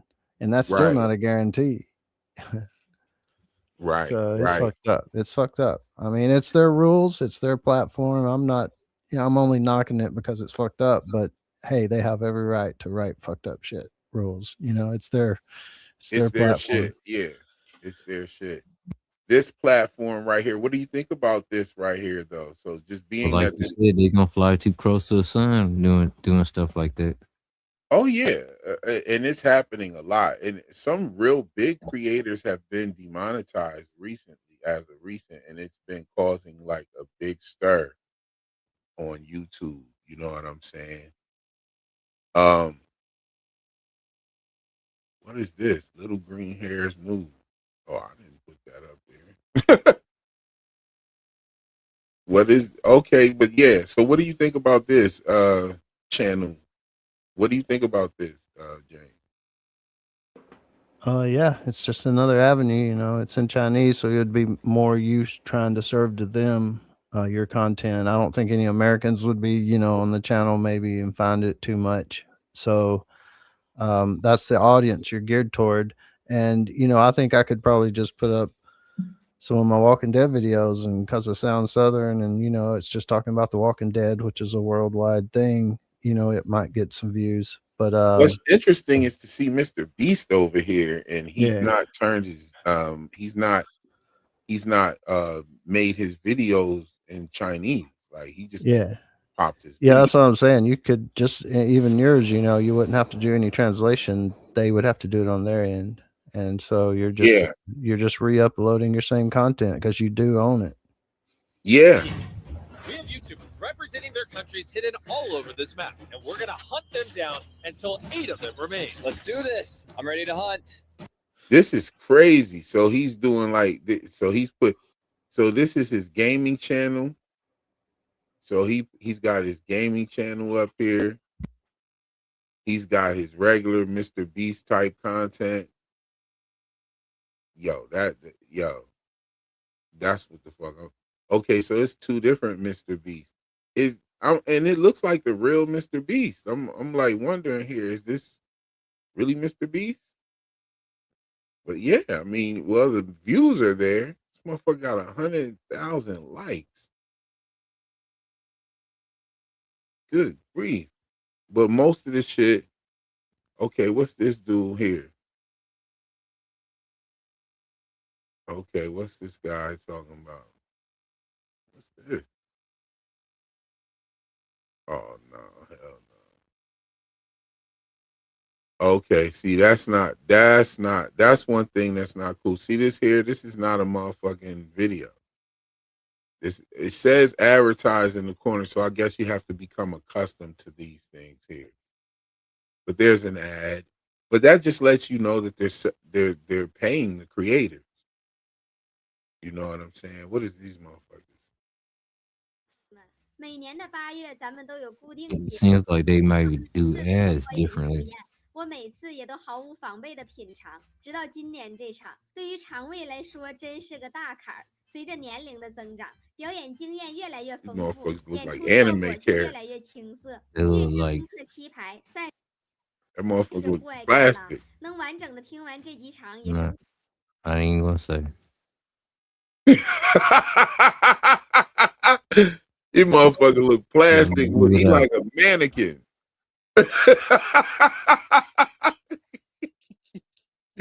Get the mannequin dude the fuck up out of here, bro. Oh my god. He do like a mannequin for real though. That's what I'm saying, bro. That motherfucker look like a JC Penney's man. Yeah. Anime mannequin, nigga. Look like somebody had to dress him.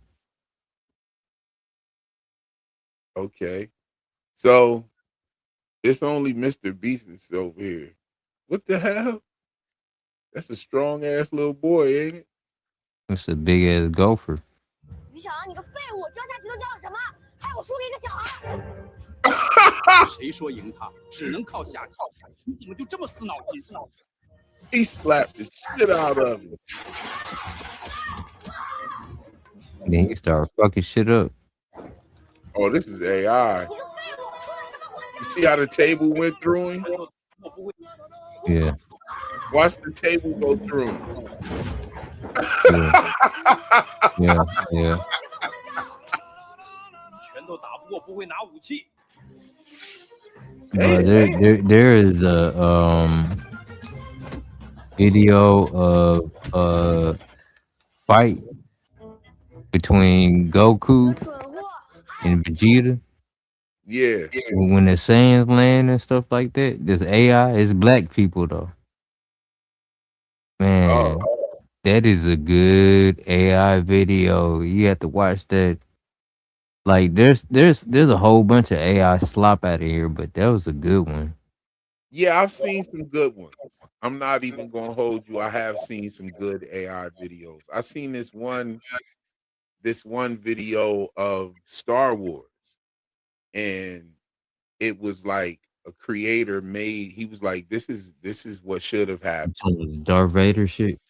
Yeah, it was so fire, bro. I was like, "Yo, this looks good right here," and it didn't look like AI. Like the only That reason Darth why Vader you shit knew it was was AI is fire. because the creator said so, you know. But that type of AI takes a lot of work at this time. Like, and a lot of this stuff you generate clips and you have to edit and do all of this other shit as well.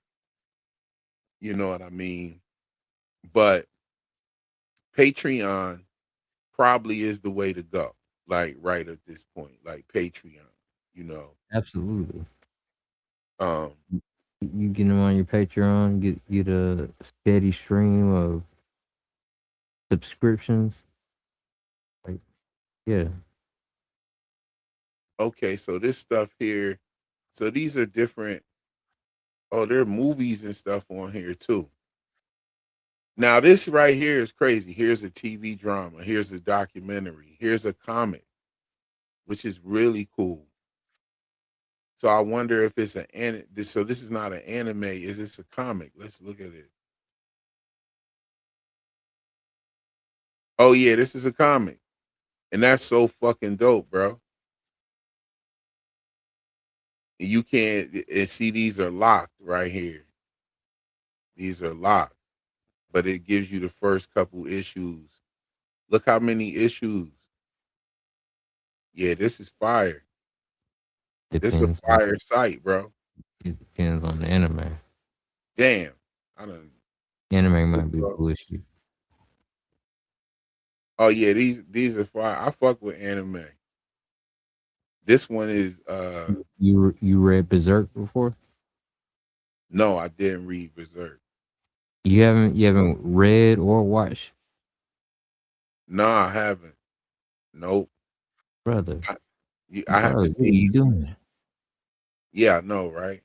I haven't. I don't fuck with Bleach like that. I watch a little bit sometimes here and there and stuff like that. But the stuff that just came out with Bleach, I'm talking about recently, like real recent. Oh my god, the But see, animation on it is stupid. Chinese people will watch. You could throw my screen back up. My bad. I ain't mean. Chinese people will watch American stuff, but Americans won't flock to a Chinese website. That's the American way. And I'm gonna tell you something else. You can't go to no Chinese website with some bullshit editing neither. Because these motherfuckers take animation and shit like that in middle school. Yeah, Like that's part of their fucking required courses and shit that they have to take. Like how we have to take gym, them motherfuckers have to take animation. You know, so these motherfuckers, like the average Chinese person lived and grew up over there, they know how to do some basic animation. You know what I'm saying? And when you look and you see their stuff is very robust with effects and you know what I'm saying? the Like, yeah, animated world is better for it, man. yeah, you know, Because some of this animation is top tier.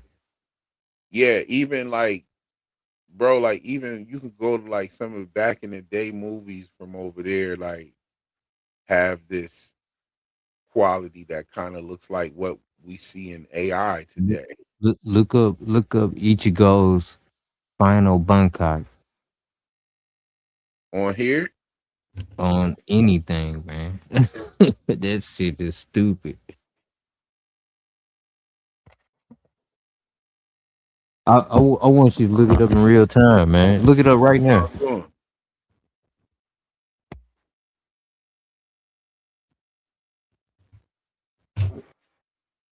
It's gonna take a second, but just watch this shit, and then I want to hear your share my screen. reaction. Let's see.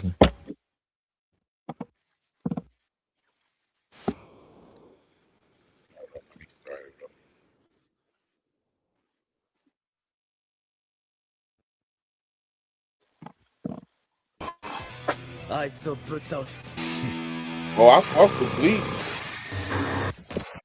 Oh, brother, this animation is stupid.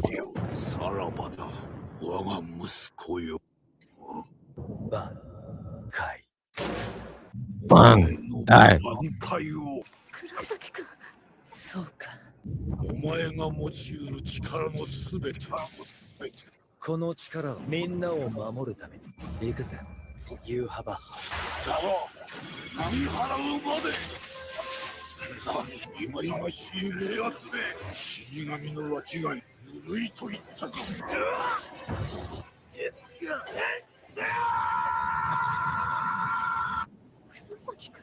自分を舐めている。This ain't the one, but this still stupid.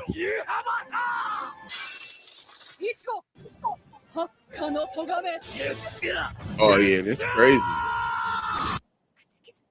This ain't the one, man. Okay. But this still stupid. It just this right here just moving too Oh fast. damn! All right, I found it. All right, damn, is this it? Hold on. My bad.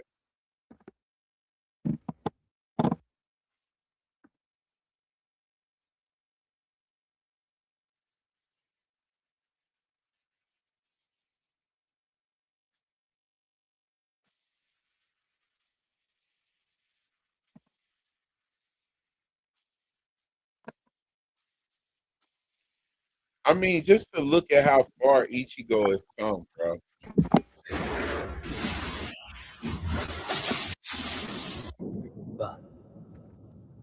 This is good. This is it.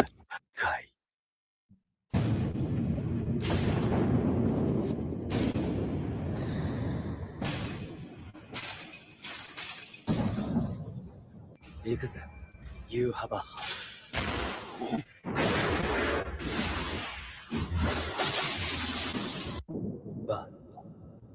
Oh, that's it. Yeah, this shit is stupid. Yeah, that's crazy. No, they ain't show what he did. They show him going to Bunkai, but they ain't show his attack. 行くぜ。ユーハバ。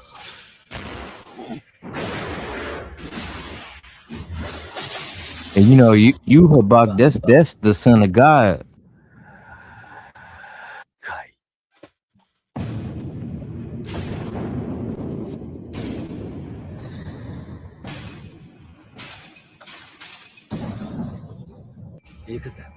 You have a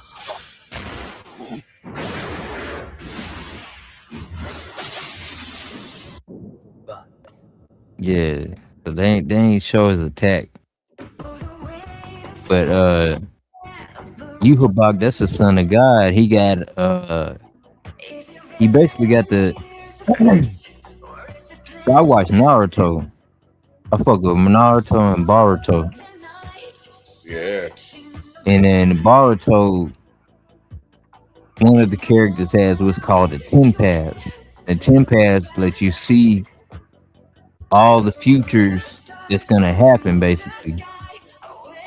All the potential futures. And he got the same shit, basically.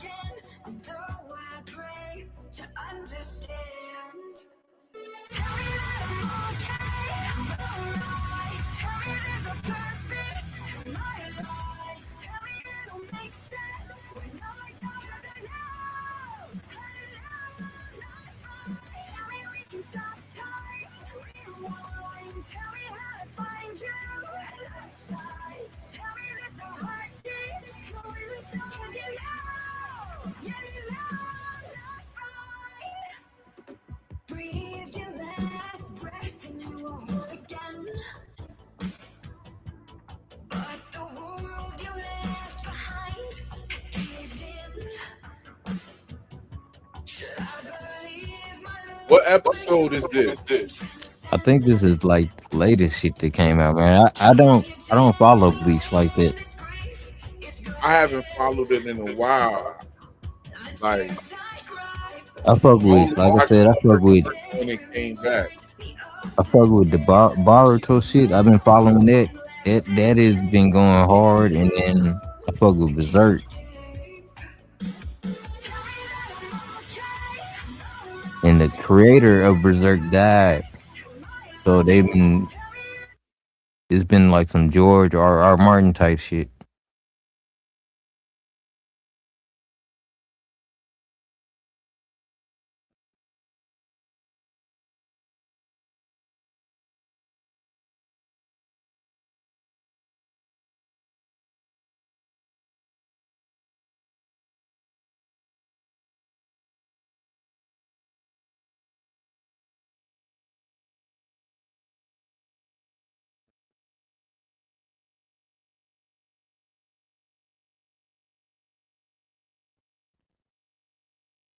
Okay, this is here.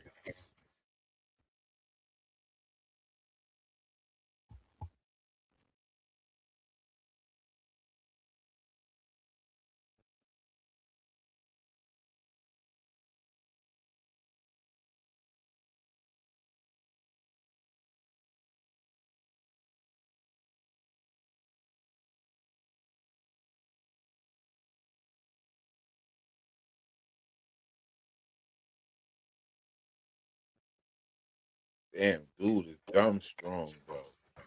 Yeah, that attack, man, that shit. The animation is crazy. Yeah.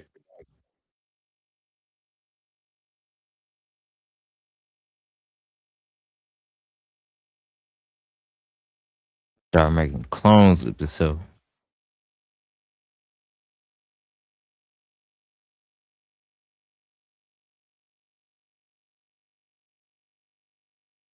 That was the real Shadow Clone.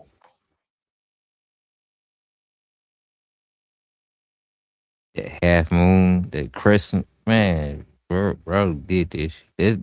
And this is not in the manga. This is all in the anime.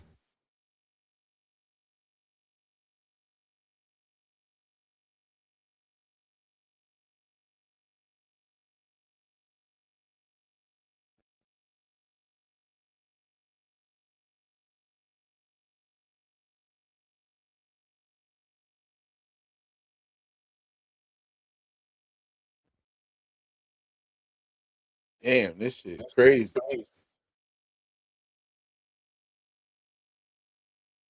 Yeah, the animation is stupid, man. I think they should have held back a little bit. You think so? That shit is stupid, man. Like, it's a lot going on. I understand that, but that shit is stupid. They should have showed more like connections and shit like that instead of just being so flashy.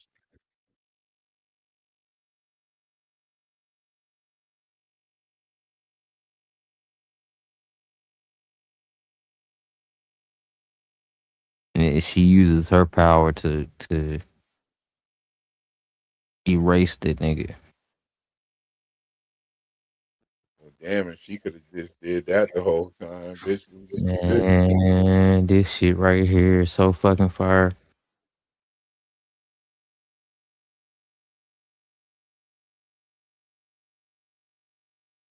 You have to understand what's going on. Yeah.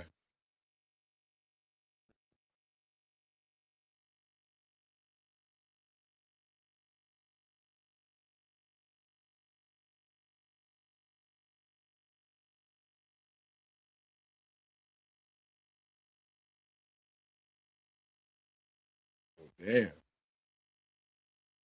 She can sacrifice herself, man. This shit is stupid, bro. This shit is sad and stupid.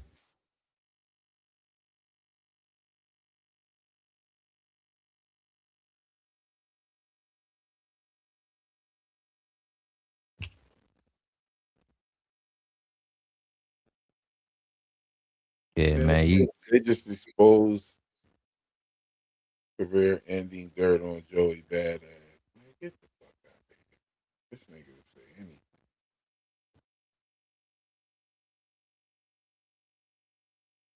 But yeah, that was fire. That was dope. The animation, man. That shit was something serious. Here's a little bit of mirror effect.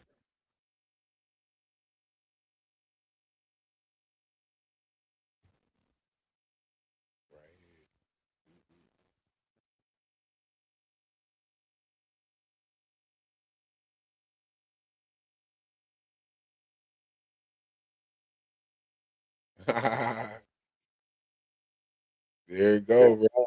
Yeah. Yep. Mirrors and mirrors. We're gonna see that little shot right there. That was a fire shot right there. That it froze on.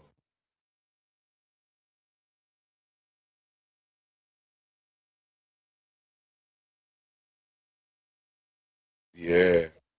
Well, brothers, I'm gonna go ahead and let y'all go.